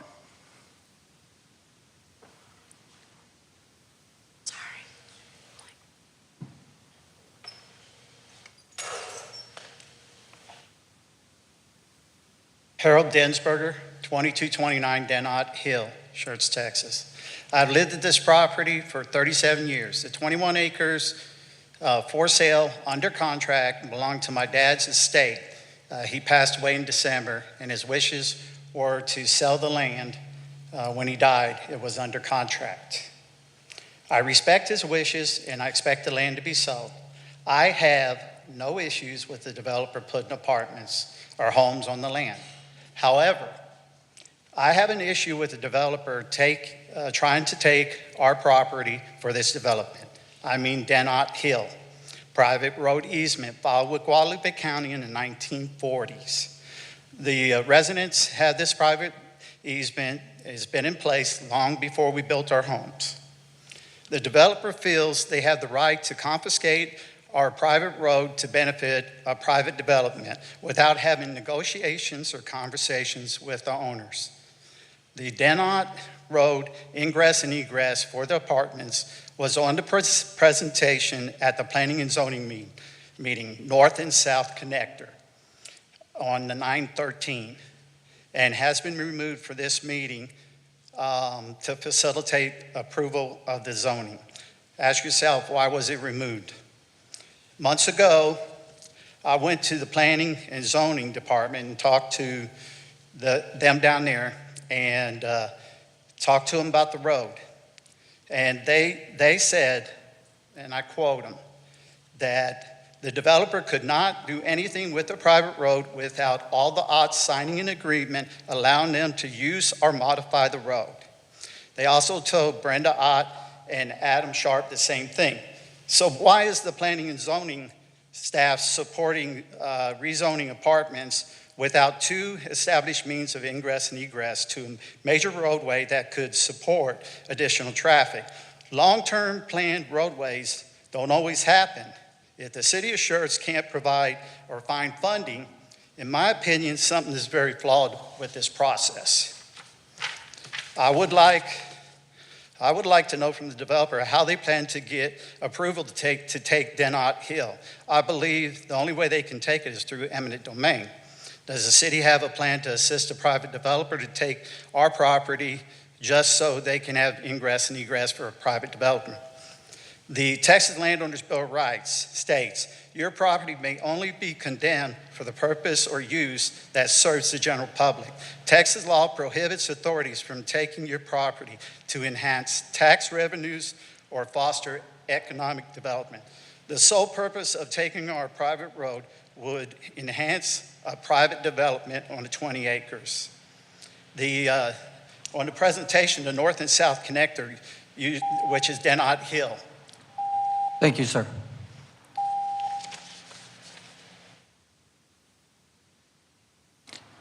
Is there anyone else who would like to address the council? Mic's open.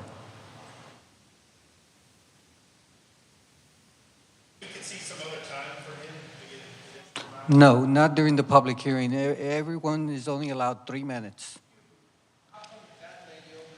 She is the applicant, and the more information is required when the applicant is here. We like to hear the concept. That's why. And public hearing was not open until after her presentation. All right, sir. 3 minutes. Good to go. Thank you. I'll talk fast. So I know that we heard a lot about the mixed use. The mixed use has been talked about a lot here. I think one of the issues of what the staff is relying on is the language they're relying on is for areas proposed to utilize a traditional neighborhood design. The single-family residential use may include a mix of residential uses as well as limited commercial development to support the daily activities of the development. And that's the part that I think was left off throughout the speech, is to support the daily activities of the development. It is not a mixed use of residential uses. It is limited to commercial development. So it is a mix of residential uses as well as a commercial development. And that is not a mix of residential uses. If we allow this to continue and go down and put these two together, where we may end up is to where the staff interpretation would say it allows all manners of residential uses, including multifamily, duplex, manufactured homes, etc. The single-family residential area, this interpretation renders the designation of the area for conventional detached dwellings superfluous. That's what the meaning is conventional detached dwellings. Under this interpretation, there is no need for the separate designations with the comprehensive plan for single-family residential, multifamily residential, and manufactured home park. The exception would truly swallow the rule. This is not what the City Council meant when it developed the comprehensive plan. The city, we discussed prior rulings by the city. In 2017, the area was changed to single-family residential ordinance by 17S20. And the city memo from a planning and community development city staff described this single-family residential designation as follows. In addition to allowing for traditional neighborhood single-family development, this land use designation provides for limited commercial development in appropriate areas such as the corridor along FM 1103 and Wiederstein Road. There's no mention of allowing multifamily in this mix. And let's see, I'm going to go down and skip around. I apologize just to keep it in time. One of the other issues that we're dealing with here is the zoning the properties multifamily does not comply with the guidance under the city's Uniform Development Code. Under section 21.5.5E, the UDC multifamily development should not be located in areas where they would increase traffic through single-family neighborhoods and should be located adjacent to arterial streets with sufficient capacity to carry the increased traffic. Because the infrastructure requirements multifamily projects, the city may request an applicant to establish 1, the adequacy of available access and utilities, 2, sufficiency of drainage, and 3, provision of sufficient open space. We've not heard any of that be questioned today, at least as of now. And I will go down to the infrastructure. We heard a lot about the infrastructure will be built. The access will be built. We do not have anything stating that the infrastructure is there. Again, the UDC requires this to be taken in consideration. We believe that it has not been taken in consideration, and we believe that the city should do that. Thank you.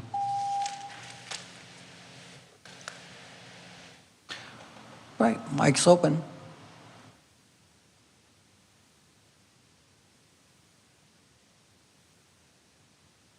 Hi, I'm Sandra Ott. I live at 18780 IH35 North, number 3, and then I own number 5 as well.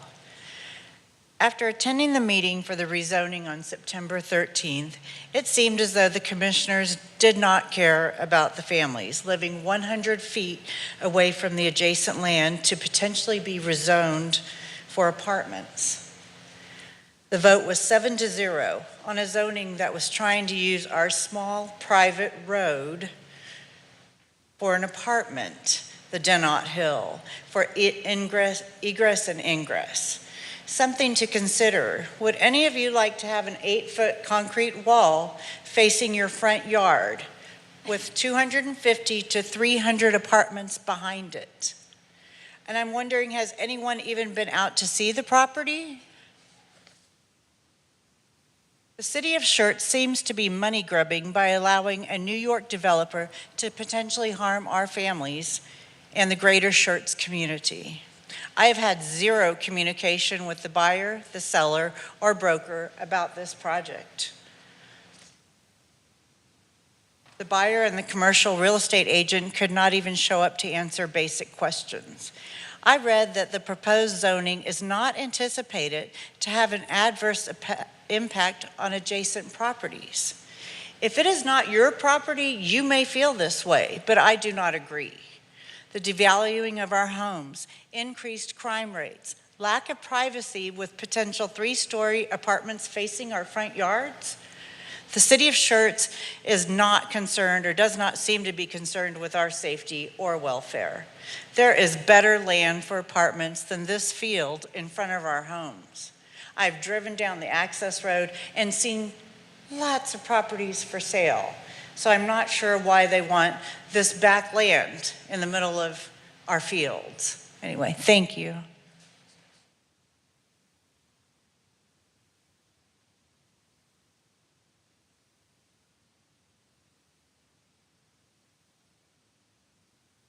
Adam Sharp, 2233 Denot Hill. So kind of to reiterate, we're talking, she even made mention of a 30-foot road.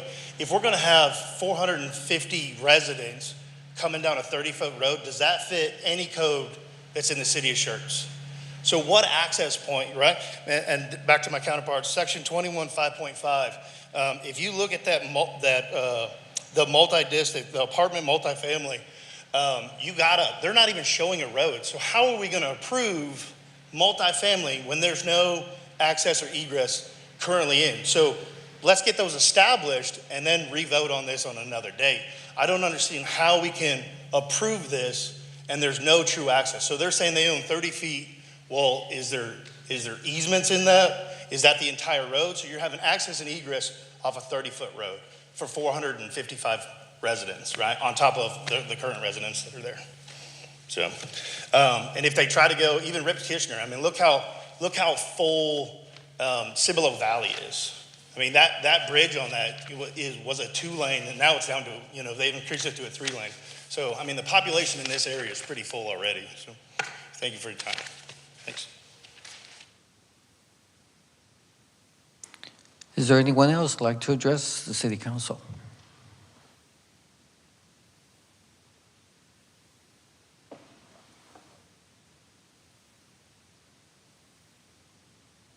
Hello, my name is Mark Tudyk. I live at 18940 Old Wiederstein Road in Schertz, and I would just like to say, in addition to and in complementary to the other people who have addressed this council this evening, that this project seems to be pressed and rushed, and in many aspects of it, very poorly planned. And as in the big picture of the whole situation, it serves no benefit or use to any of the residents, the long-established, we the people of Schertz residents, who will be most greatly affected by it. Thank you.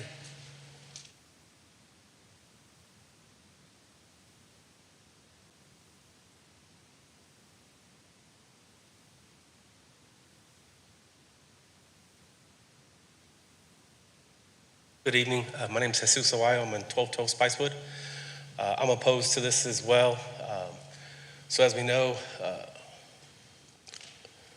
it's already very densely populated since I've been gone. I'm an Air Force veteran. I was gone for 20 years.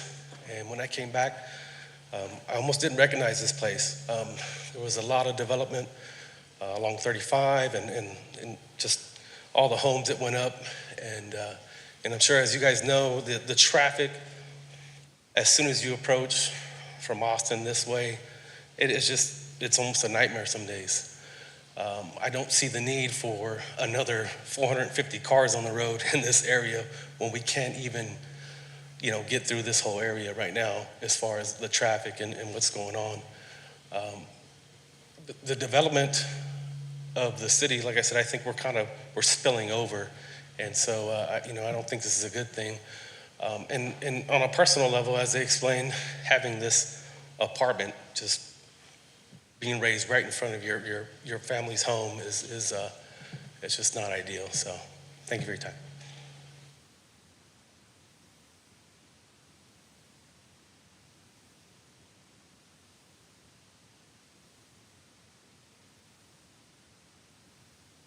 My name's Nicole Sharp, 2233 Denot Hill, and I don't have a lot to say, it's all been said, but if this is approved, will all single family be eligible to be multifamily now? If everyone submits single family to be rezoned to multifamily, is it all going to be open to that? That's all I have to say.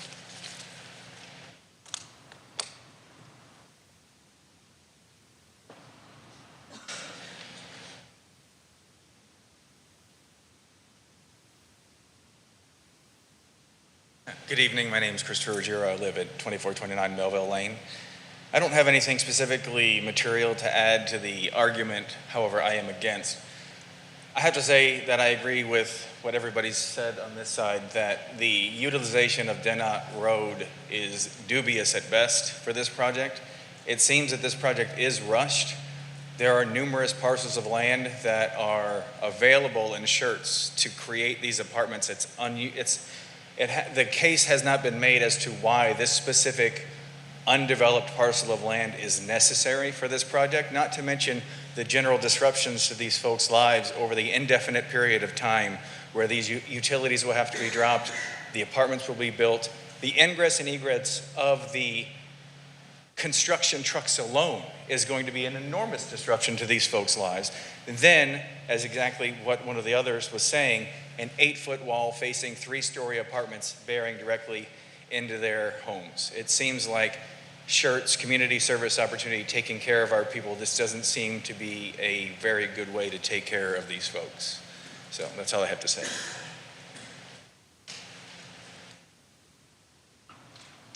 Is there anyone else?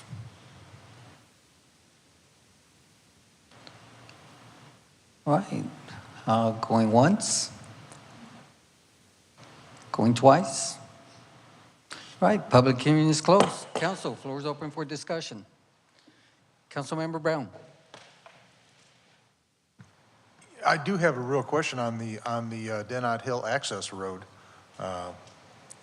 Two things. One, is the size appropriate? And two, as the man said there, that it's to be taken versus sold?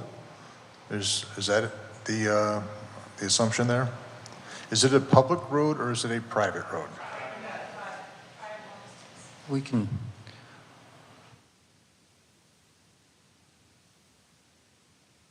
Sure, I can try to answer that, Councilman. So the estate that owns the property that's subject to the zoning owns a 30-foot strip out to Denot, out to I-35.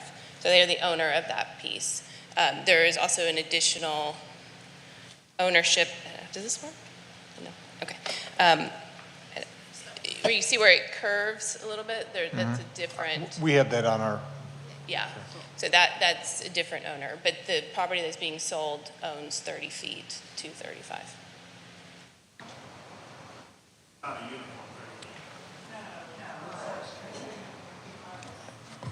I still have a question on that, because if it's a private road. There's an existing private road that crosses over a little bit onto two different properties. Okay, folks. Okay, if we can just I'm trying to talk with the yeah, developer let's here. try to get the developer to answer the question. And our staff. Okay, I'm missing something, I really am, and I'm. It seems like the road is dual ownership from that portion. Is that what we're saying? Is that yes, they own along the portion of it. They own access all the way to 35, but there's a dual ownership on part of it. Yes. Okay. Yeah. So everybody needs to, all the owners need to agree on access to that road. Well, and so when we applied for the zoning, because that 30-foot strip is owned by the owner, we could apply for the zoning as the owner of that piece. We Okay. pulled that back because there were questions about the access and how that would work in terms of the zoning. But as the owner of the 30 feet, not the adjacent piece, but the 30 feet, we could apply for that to be rezoned because my client owns that piece. So it is confusing. The road would have to be, if that is an access point, that road would have to be improved. And there would have to possibly be additional discussions on that to be an access point. But that is not necessarily what we're asking for with the zoning. We're asking for the property to be rezoned, and then through the process, we'll have to demonstrate adequate double access to the site for the project to be constructed. Yeah, I think there's a lot of questions here that remain unanswered, or not, let's just say it's clear. not very clear. Mhm. You know, because this is an example of a lot of places around here that are they're little islands of private property surrounded by developers. You know, and at some point, somebody's going to lose. Yeah, or somebody's going to win. I hate to put it as a loss and a win, but you know, you have half a dozen homes out there that are just kind of in a little island, but they do own the access to the road. So that, you know, that poses its own issue. It's just an odd piece for me, but I do want to get clarification on that road first. Ms. Fairmount, for clarity, you have access all the way up to 35, but if there's any improvements that need to be done on the road, you will have to get the approval of all the residents, am I correct? Yeah, I mean, so the buyer would own the 30-foot strip up to I-35, and as part of the development would have to go, we would have to go improve the road and have a communication on improving the road and having access. We'd have to go through city staff through that process. For a secondary access, which is we were proposing going to Wiederstein, which is part of the major thoroughfare plan. And in the future, the major thoroughfare plan will be going from the Sunset Station through the property as well. So additional access points will be coming down the future as these properties develop. So, you know, development's coming. This is the first, this area's another stage. This is gonna be the first. We'll be building to Wiederstein. Someone else is gonna come. Another road's gonna be built. I mean, over time, this will be developed throughout. So for clarity, there could be 3 points then. Yes, Okay. in the future. Thank you. Okay, Councilmember Scagliola.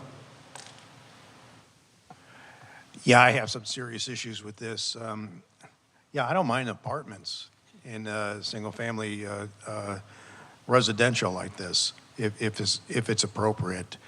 Single-family ownership, you put 4 of them together, and guess what? You got single-family housing, single-family ownership within an apartment complex. I don't see a problem with that. What I got a problem with is this is landlocked. You are going nowheres fast unless you put in a helicopter port. There's no way you're getting onto this property because the arterials and things, the roadways, those are a mirage. We put those down on a piece of paper for future developments. The city is not in the habit of doing that type of development for anybody. If you look to your right-hand side, you'll see Freeway Manor, platted beautifully, nice rows of houses. It's a mirage. The idea was that the city would eventually build itself out and need more housing, and this was a perfectly platted subdivision to accomplish that aim. Never going to happen, okay? And I think we've taken steps to ensure that would never happen. The ingress routes that you have, yeah, I really don't like bait and switch. And it seems like we had 21 acres under consideration when it was brought to the Planning and Zoning Commission with that road in there. Okay, you know what? That road kind of sort of provides one access point, but it's a bottleneck. And what even complicates it further is it's a bottleneck under multiple ownership. You don't own it. There's a lot of contention going on. Oh, well, you know what? We'll cross that bridge when we come to it. No, you won't. Not the way things stand right now, the way I see it. Taking that off the table from what was presented at Planning and Zoning to what you have now complicates the issue even further. The city is not going to build those roads for you unless you have the actual right-of-way and some kind of documentation stating that you have access, ingress and egress access to this particular piece of property. I am very, very reluctant to say, hey, you know, go forth merrily. Not going to happen. This is a landlocked piece of property. Beautiful piece of property, no doubt. Like I said, don't have a problem with apartments in there. I understand the concern about 8-foot walls in your backyard. Well aware of that concern. Generally speaking, good developments can mitigate those concerns with an apartment on a piece of property like this. It is the ingress and egress that I have serious issues with, especially with the number of cars that will be associated with this thing. Where are they going to go? And what's more, how are they going to get there? That's the biggest issue that I see. Okay, I'll stop. Councilmember Dalla.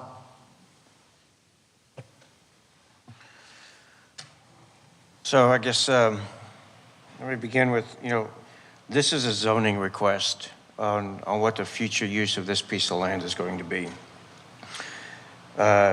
If it's approved, the developer still has to prove that they can provide the 2 points of access, that they can provide the utilities that need to be provided as per the city code. If they cannot meet those requirements in the UDC, then this project will never get built. Again, this is for the use of the property, and even if it's approved tonight, the apartments are not going to magically appear overnight. It may take them a year to resolve these issues. It may take them 10 years to resolve these issues. And that's going to be their problem to deal with. But when we look at the appropriateness of rezoning this as M4, based on what we have approved around it, looking at the APA planning guidelines on how we use multifamily as a transition between GB and single-family homes, and what has been already approved with Schertz Station, some of the things that have come in around it, that the future use of this being an apartment is totally appropriate. I don't have any objections to it for those reasons. The surrounding uses for what we originally had on the comp plan from 20 years ago is quite different than what the reality has been around there. I think it's about all I'm going to say on that, that I think this use is appropriate, and I support this because this is what the future is going to be. The future hasn't been determined as to whether it's going to be next week or whether it's going to be 10 years from now. But that's how we've always looked at things, is what is the impact of decisions 10 and 20 years down the road? And ultimately, the developer can solve the problems in a short order and develop the project, or they may have to sit on this a really long time, or maybe they wind up, selling it to somebody else at some point because they can't solve those problems. But this is ultimately about what the future use of the land is, not access, not utilities, because those issues have to be resolved after the fact. Councilmember Whitaker. So I was pretty much thinking the same thing Councilman Dalla was saying. I go back to the when Emily was presenting the criteria for approval, number 4, whether the proposed change is in accord with any existing or proposed plans for providing public schools, streets, water supply. So my understanding of this, if it comes straight out of the UDC, is that there needs to be a proposed plan for a road, which there is. There is a proposed plan for access points. But my question to Emily would be, where in the process, so my understanding is what Councilman Dalla said. So we're just looking at this piece of land. Is it appropriate for this particular zone change? If we approve the zone change saying, yes, it makes sense to put apartments there based on what's happening around it, where in that process does it get stopped if that road can't be developed? So is there a specific point? Can you describe that? So, as Councilman Dalla said and Ms. Fairmont, so the property, if the zone change is approved, the next step would be the preliminary plat process, where we will look at access points, any right-of-way dedication that would be needed for improvements would be reviewed during the preliminary plat process. The preliminary plat is approved, then it goes to the final plat process. During the final plat, any public infrastructure that's required to be built in order to serve the development as part of the platting would be required to be installed. So that's water, sewer, your roadways, your access points. Any public infrastructure would have to be constructed. Typically, on a commercial development or a multifamily development, they're going through the final plat process and the site plan process at the same time. So while we're reviewing that platting process, we're looking at truly the meat and potatoes of the site plan, the parking spaces, how many units it is, where they're going to provide access, where the fire lanes are. So realistically, it would be held up multiple times if the access points and the public infrastructure is not there. Okay, so thank you for the clarification. So I think that, to me, that the biggest issue was that access point, and I can understand the concern, but again, I don't think it's our concern for this particular request, that section, whether or not the use of that is appropriate for apartments. Again, it's on the developer. If they move forward with this project, they still have a lot of work to do, and they're going to have to work through it. If they can't, then it won't happen. But I think our decision tonight should not consider whether or not that has been determined yet, because we're not there yet. We're just talking about that piece of property, whether or not apartments are appropriate. I think apartments are appropriate. I always think it's unfortunate when apartments go in right next to larger acre properties where they're used to that space, but the reality is it's private property. It can be used for, if you don't own it, what happens next door is what happens next door, and it's just unfortunate, but it is, we allow for private property to be developed in that way. So I do think that this is appropriate, and I think it makes sense. Councilmember Davis. Yeah, I mean, I understand where my peers are coming from with the last two comments, but I still have concerns. The access points and supporting roadways, I think, are a concern. I mean, I think it's a great project. The renderings were fantastic. I think it's a great concept. I think there's something that the city of Schertz desperately needs. But the continuing problem that we have is finding the right locations for those things. And I'm not necessarily convinced that this is the right location, because you've got large lots between the property and 35 and large lots on the other side. So it's not like we're taking a portion of the land that's up by the general business or up by the frontage at 35, and that's got the frontage aspect of 35, and then there's large lots behind it. We're putting it in the middle of large lots. So I'm not necessarily convinced that it's the best location for that concept.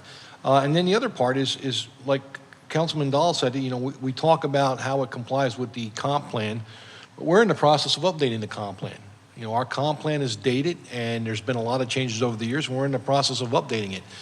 And to me, that's one of the main issues, is maybe we ought to wait until the comp plan is done before we start adding all kinds of different types of developments just ad hoc throughout the city. Councilmember Hayward. First, before I ask a question, I'd like to ask a question of the attorney. Mr. Santee, when the staff interprets what single family is, are they interpreting it correctly? It's not really a legal question. So, I mean, It is a legal so, question. so your professional planning staff has reviewed your comprehensive plan, they've reviewed the 8 criteria and the UDC, and they've provided you their professional opinion. They did the same thing with your Planning and Zoning Commission. And I think from my perspective, what I'm hearing is a difference between whether or not this is appropriate zoning versus whether or not the surrounding development is in place to support that zoning decision. But that's a different process, and I think that's what you've heard staff say. But it's still up to the city council whether or not you believe it's the appropriate time to make this land use decision on the zoning side. But, the staff's opinion is they've backed it up with, what you've heard is a variety of opinions. You've heard your staff's opinion, you've heard other people's opinions, but those are all just opinions. There's not, that's why I said, well, it's not really a legal question because we're talking about professional planning opinions, so. So I think, for me, I get the egress and the ingress. But when I look at it, every time we have a case and the developer presents a product, we go based on the product and not the zoning in and of itself. We always go beyond that. And so my thoughts would be if this is zoned that way and they have to go through the whole process, they will have to find the 2 areas and they will have to build them. It's not on the city to build those roads. They would have to put that in their final plat, correct? That's correct. So in giving the information and some of the items that you gave us, the 8 items on whether we consider this or not, it's just a zoning change. It is to say, this is what we want to zone it to, and whether it gets developed or not will be up to them, the developer, because they have to find that. And if that's dealing with the current residents that's there to try to get the road, or they have to build new roads, that's on them. That is not my concern at the moment, because that's the developer's concern. My biggest thing is it's zoning. It's put up for sale.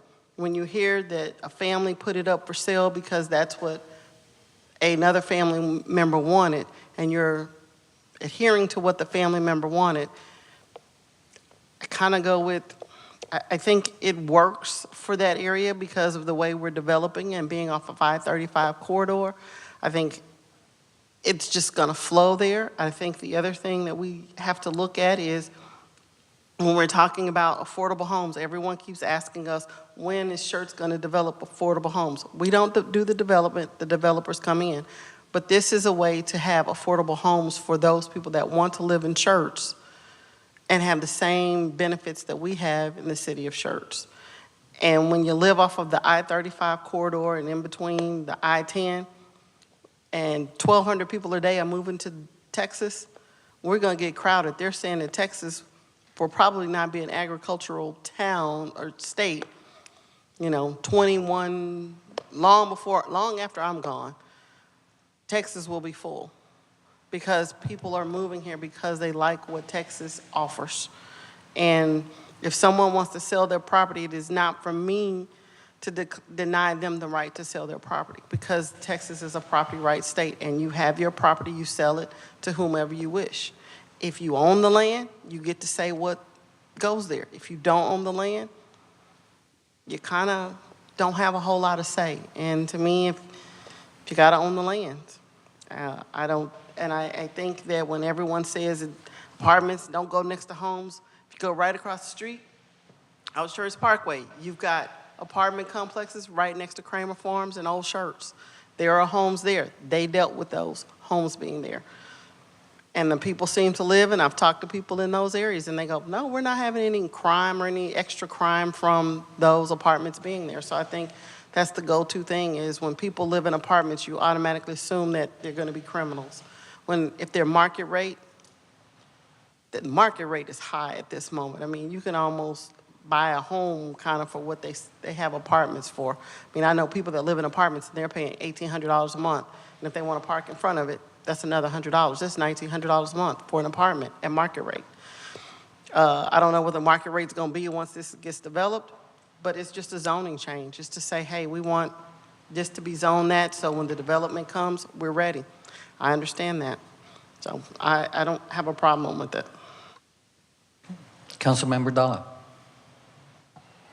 So I haven't heard anybody say that the idea of having apartments there is a bad thing. You know, and when I look at, you know, the staff's professional opinion, folks that have years of education, years of experience, that this is a fitting and appropriate use for this land. The P&Z recommendation of 7-0, and even the neighboring responses where we had 10 in favor and 9 opposed, you know, and looking at this as a potential future land use. You know, you talked about large lots around it.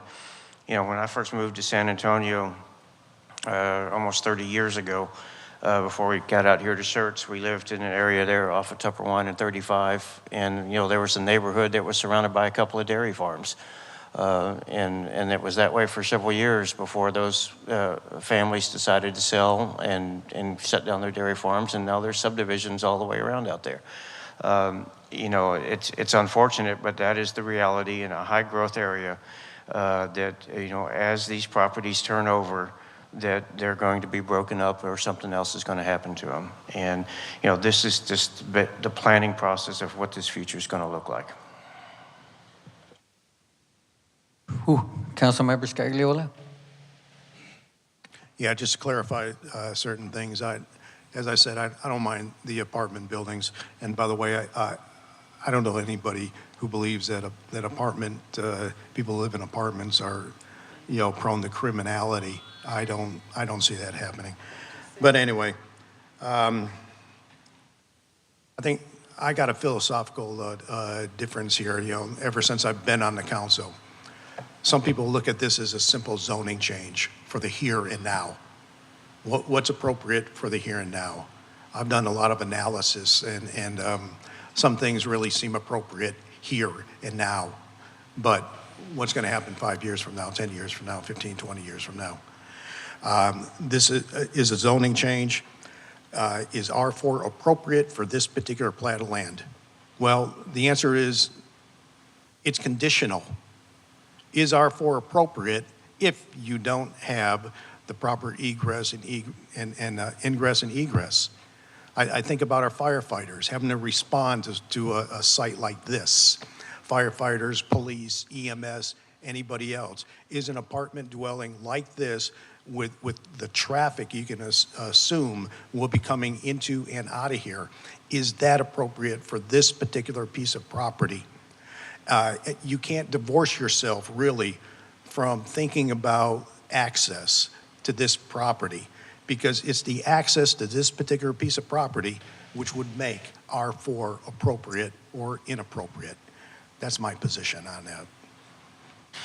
Councilmember Brown. Although I still have questions on the roads and the access like everybody else does, the fact that it's a zoning request for a parcel of land and the owner is willing to sell it, and he stated it as such, that they're willing to sell it to a developer. I don't want to stop them from a you know, a profit or whatever you want to call it, you know, through the family, through the heirship.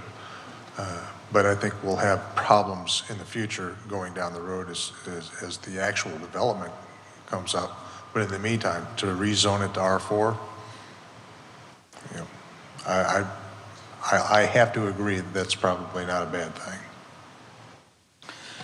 Councilmember Hayward. I want to concur with Councilman Dalla that our planning staff are the experts, and we have to go along with what the experts sometimes gives us. A lot of times we think we know more, but they're the experts, and I just wanted to get a second, you know, that opinion from the attorney. But I understand with agricultural property, it changes. I mean, every time I think about it, it's a situation where my family will be in it probably in a few years on whether to keep some agricultural property or sell it, because we don't want to deal with what comes along with that at some point. So we all have those in the future, and this is a plan for in the future. I don't think it's the here and now. Councilmember Whitaker. Just real quick, regarding Councilman Scagliola's comment, I think if we need to consider and connect the availability of appropriate roadways, we need to change the UDC. So if the process in changing this zone requires us to know or have the appropriate roadways, the UDC would have to be changed. Our job is to follow the UDC. If it says proposed roadways are acceptable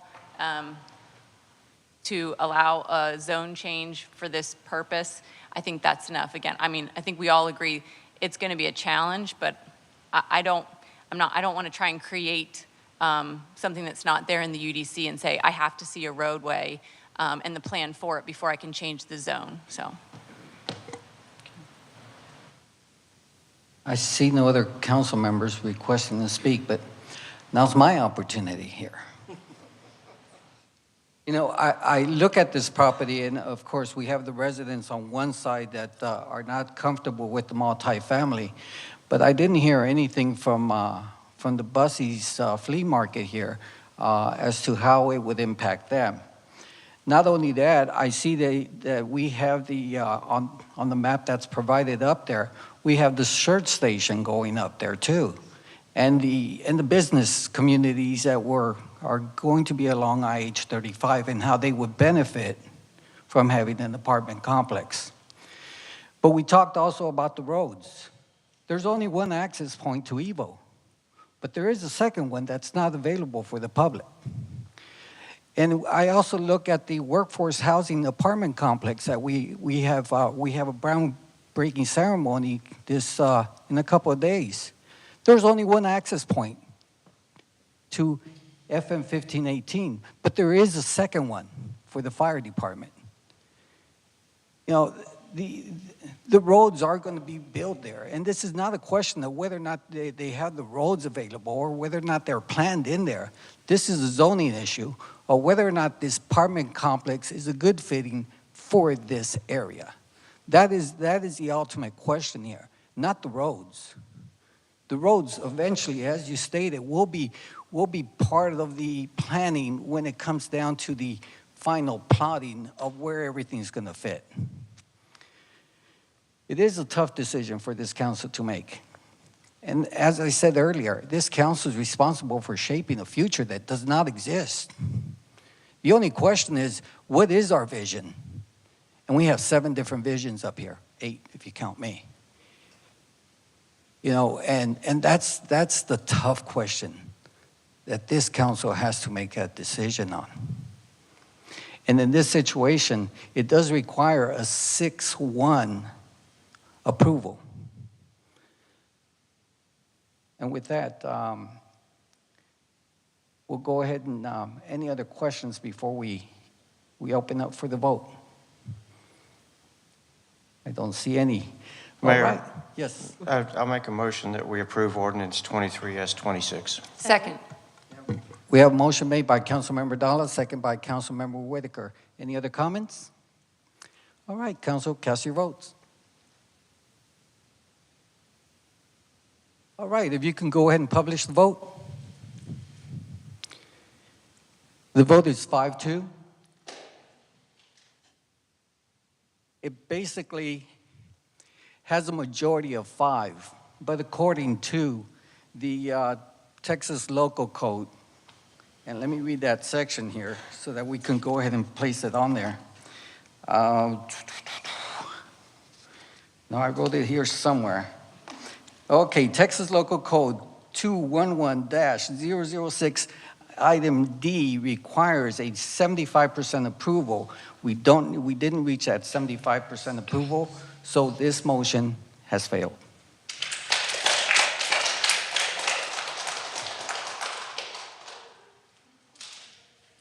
All right, let's move on. Item number 10, ordinance number 23. Well, what we'll do is we'll take a recess until those that want to leave can go ahead and depart.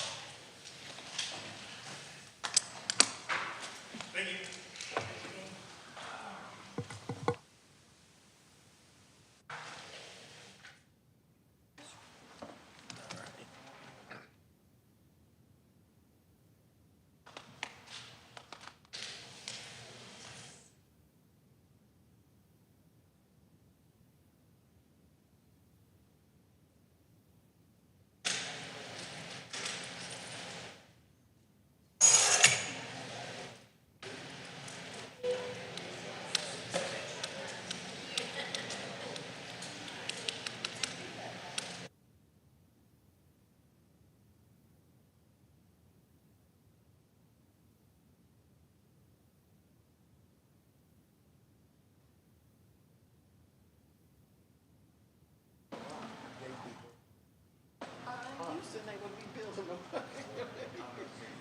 Yeah.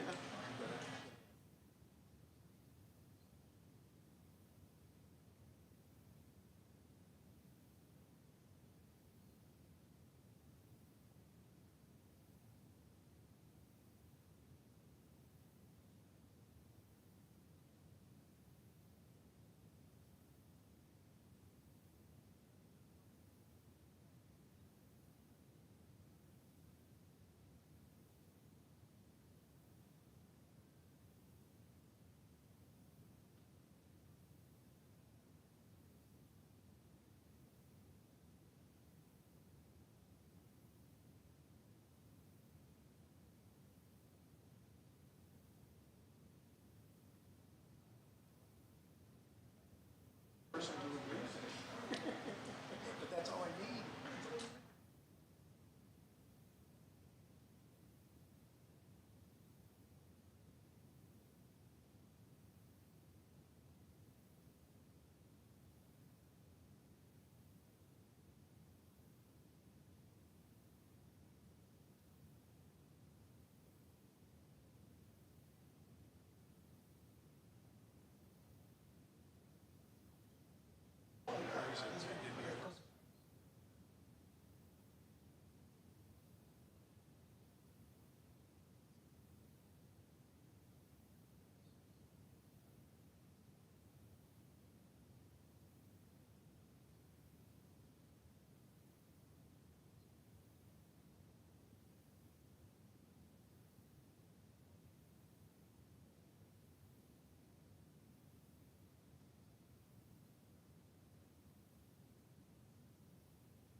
Around Bandera and Gilbert, they have those lanes. Yeah, I wonder how legit those are.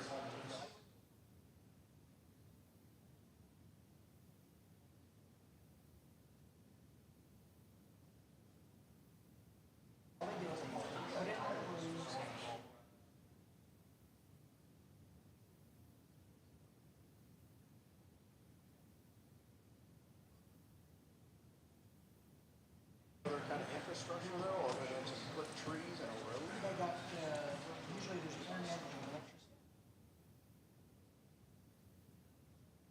Put in the road, you got road in the business. Okay, and then all you have to do is worry about the sewer, septic, and all the 5 or 10. Yeah, it's like you're looking at 15 or 25,000 for septic. You're looking for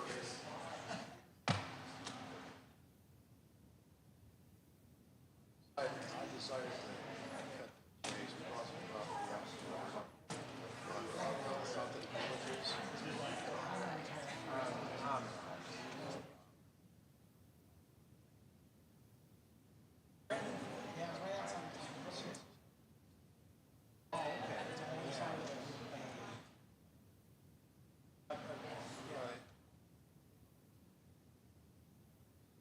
Got a solution to that.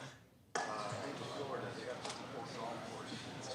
Amenity fees are like $80 a month. And all you have to do is put your name on it, you have access to it. Like the rooms, this, that, the other thing. And he knows he's so strong as long as he's been sitting around here. Yeah, it's about the read and understand it. Well, it goes from 70 miles that way over here. And there's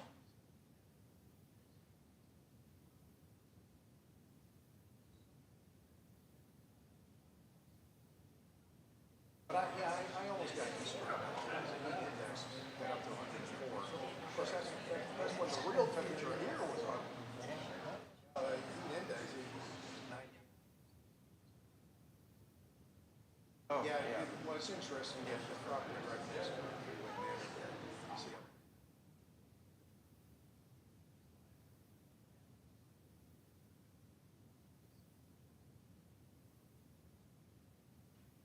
Can't move without it. Try that. I used to have a post.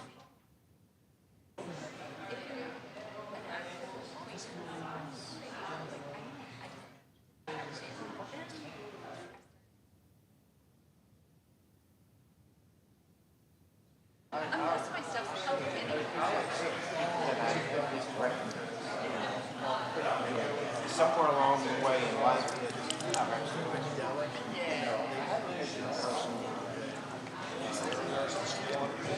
We're ready, Mayor. Ready? We're ready. This will go on all night. All right, if we can go ahead and get started.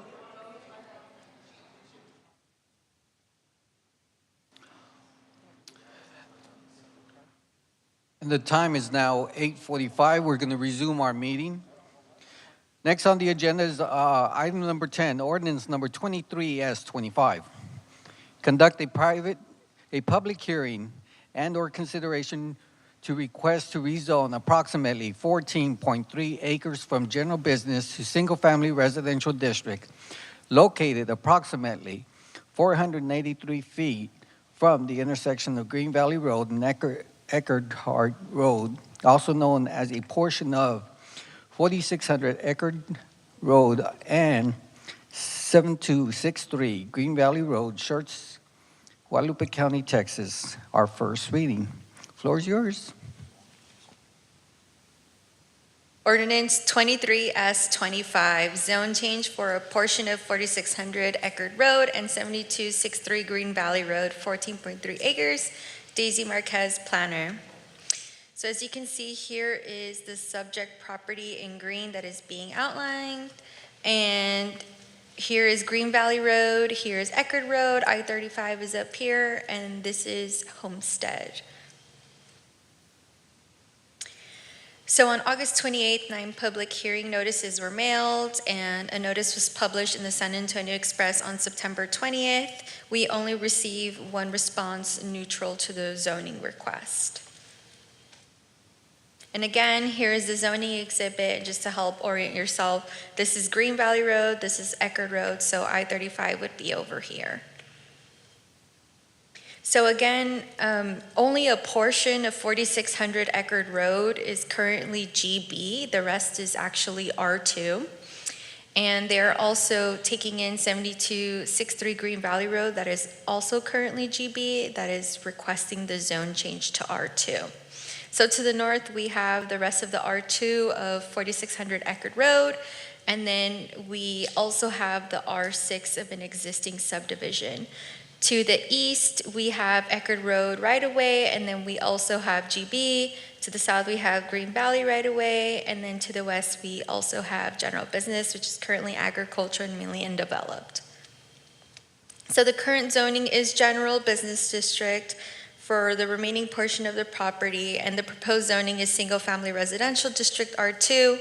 And per the letter of intent, the applicant is wishing to rezone the remaining portion of the property to match the already zoned R2 on the northern portion, and the intent for the properties to build single-family homes.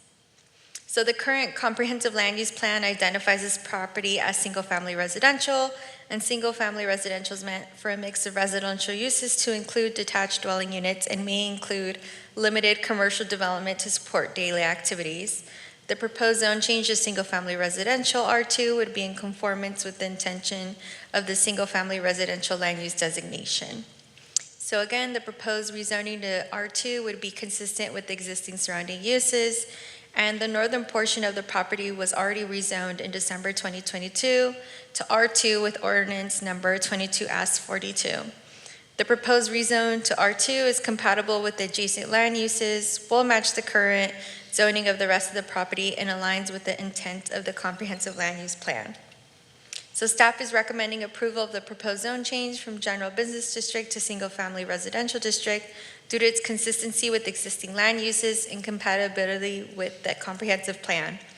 And the Planning and Zoning Commission met on September 13th and voted to recommend that City Council approve the proposed zone change as presented with the 7-0 vote. Any comments or questions?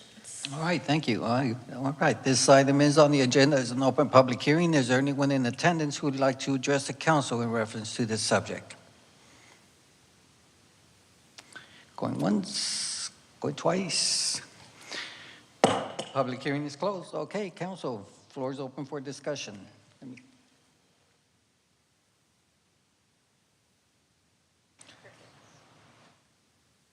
No comments. All right, is there a motion to approve ordinance number 23S25? So move. Second. I have a motion made by Councilmember Scagliola, second by Councilmember Hayward. All right, no other comments? Council, cast your votes. Publish the vote. Vote is 7 approve, no objections, motion passes.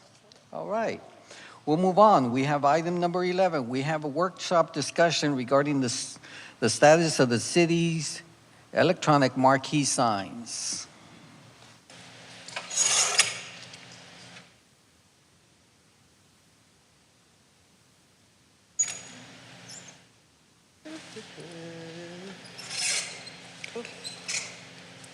Good evening, Mayor, Council, Mr. Williams. So tonight we're going to talk about the electronic marquee sign sitting right out front of the community center. Donisha Harden-Trussell, Internal Services Director with Facility Services. So currently the marquee sign it's been inoperable for the last 2 years. We're not able to find the parts for it to repair it. And so it's also in the GVEC right-of-way. And so GVEC is not allowing us to keep the sign there. We have to move it. It's causing a safety concern if it ever does have to be repaired because it's got the low electricity lines right below it. So, and then currently staff is researching options on how to replace it.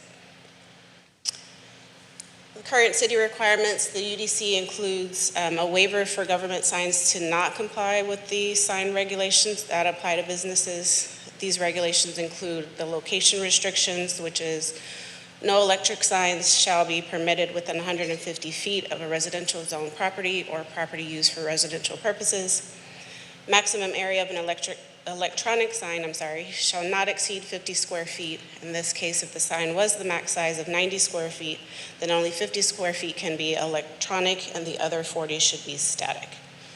There's a minimum setback of 15 feet from the property line. There is a maximum sign height of 18 feet on Schertz Parkway. There's also a maximum sign area of 90 square feet per sign face. Both sides can be the maximum size.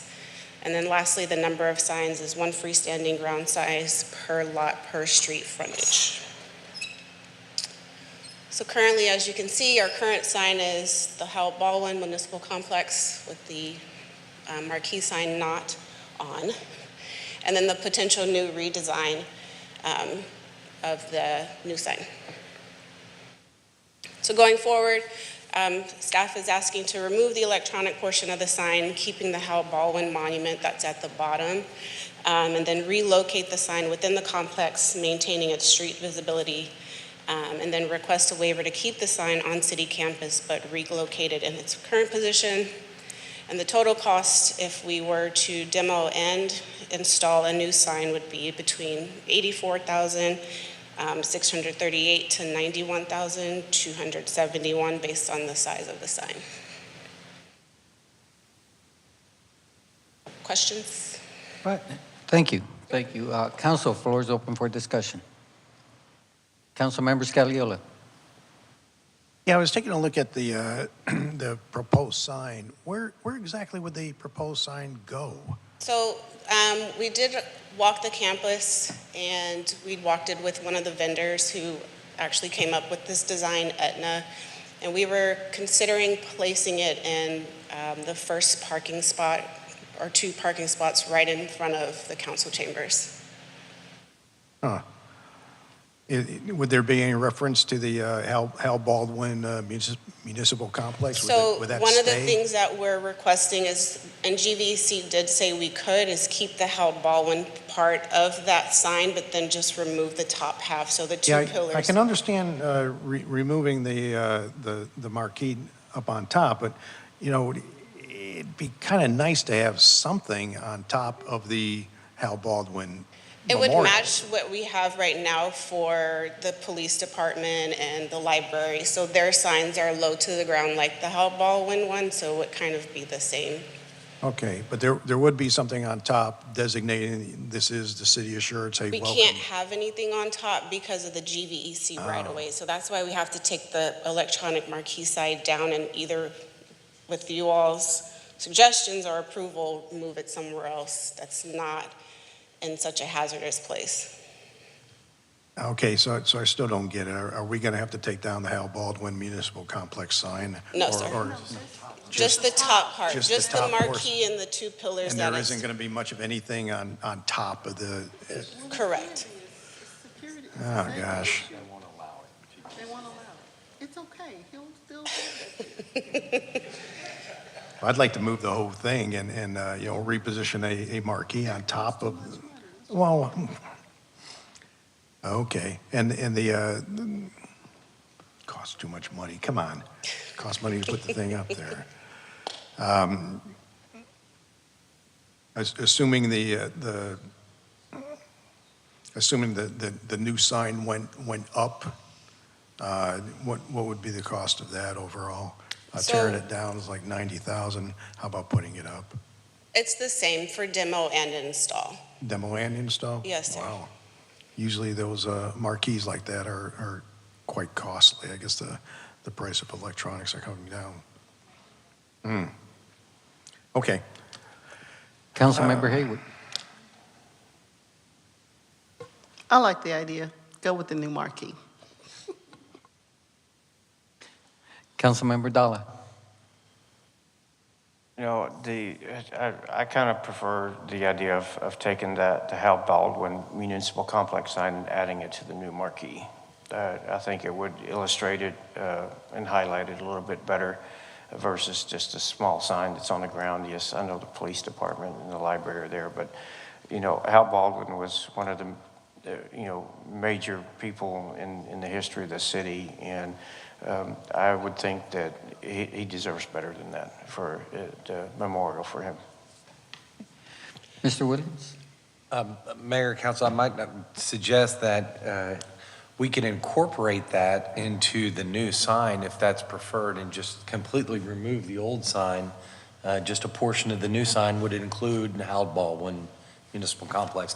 I think it's not practical to move a portion of the existing sign because you'll essentially destroy it by moving it. So we should just make it part of the new design, I think.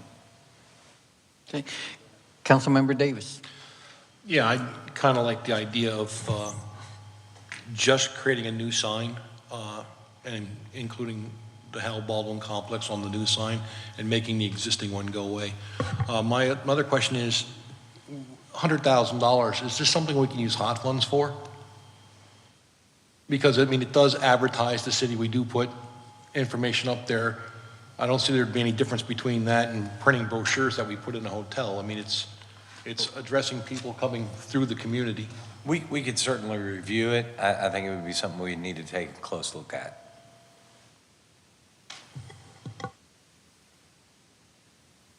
No other comments? I think, you know, the sign has to be moved. Yes. The sign's not functional.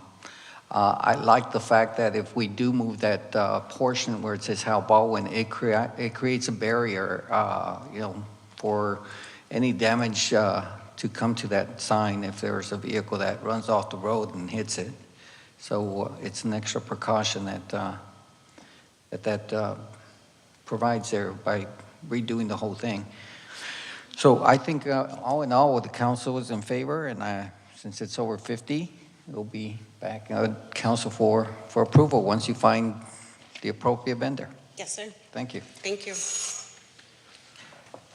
Okay, we'll move on. Item number 12, our monthly reports on major projects in progress. Those are information packets that were provided to council and available for public viewing at Schertz.com. So we'll move on. Is there any possible updates or information requested from staff? Mayor, if you please, a couple of things. One, I'd like an update, the status of the development agreements, especially for the property south of 78. And the other thing, I was just wondering if there's a way to address the gentleman's concern about the curb, the 90-degree curb, whether or not somebody took his name down and intends to get back with him. Sarah did? Okay, Yes. thank you. That's all I have. Okay.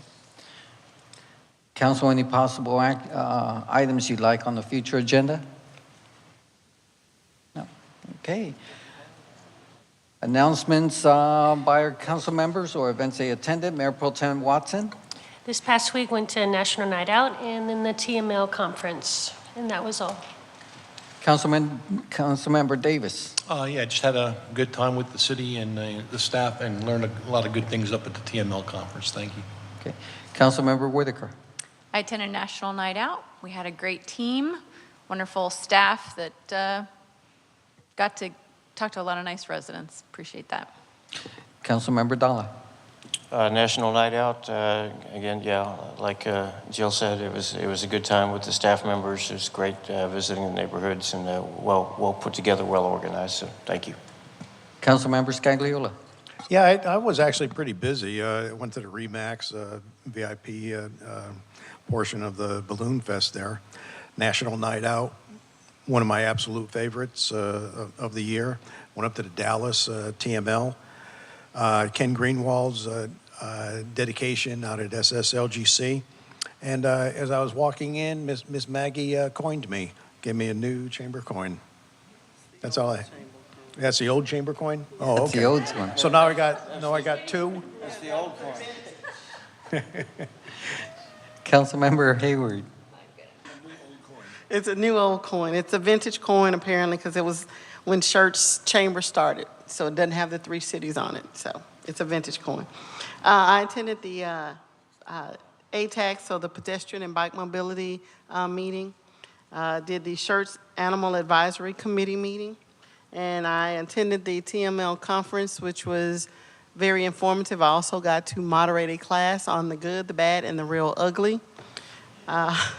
It was quite interesting and learned a whole lot. And I think getting the staff together that Steve did with the staff and council, I think it was just a phenomenal TML with just getting to know the staff and us hanging out as a team, and that was great. And then I did Dunking for Pumpkins on Saturday at the YMCA, and they had 3 sessions with 100 pumpkins apiece. I attended the first 2, and it's always the same. The littlest kid get the biggest pumpkin. That is all. Councilmember Brown. Yeah, Balloon Fest was really good again. Unfortunately, the wind kept the evening events down to a dull roar. But and then National Night Out again, great to get out there with the people and the staff and the police force and all. It's a good showing. All right, the time is 9:02. We stand adjourned.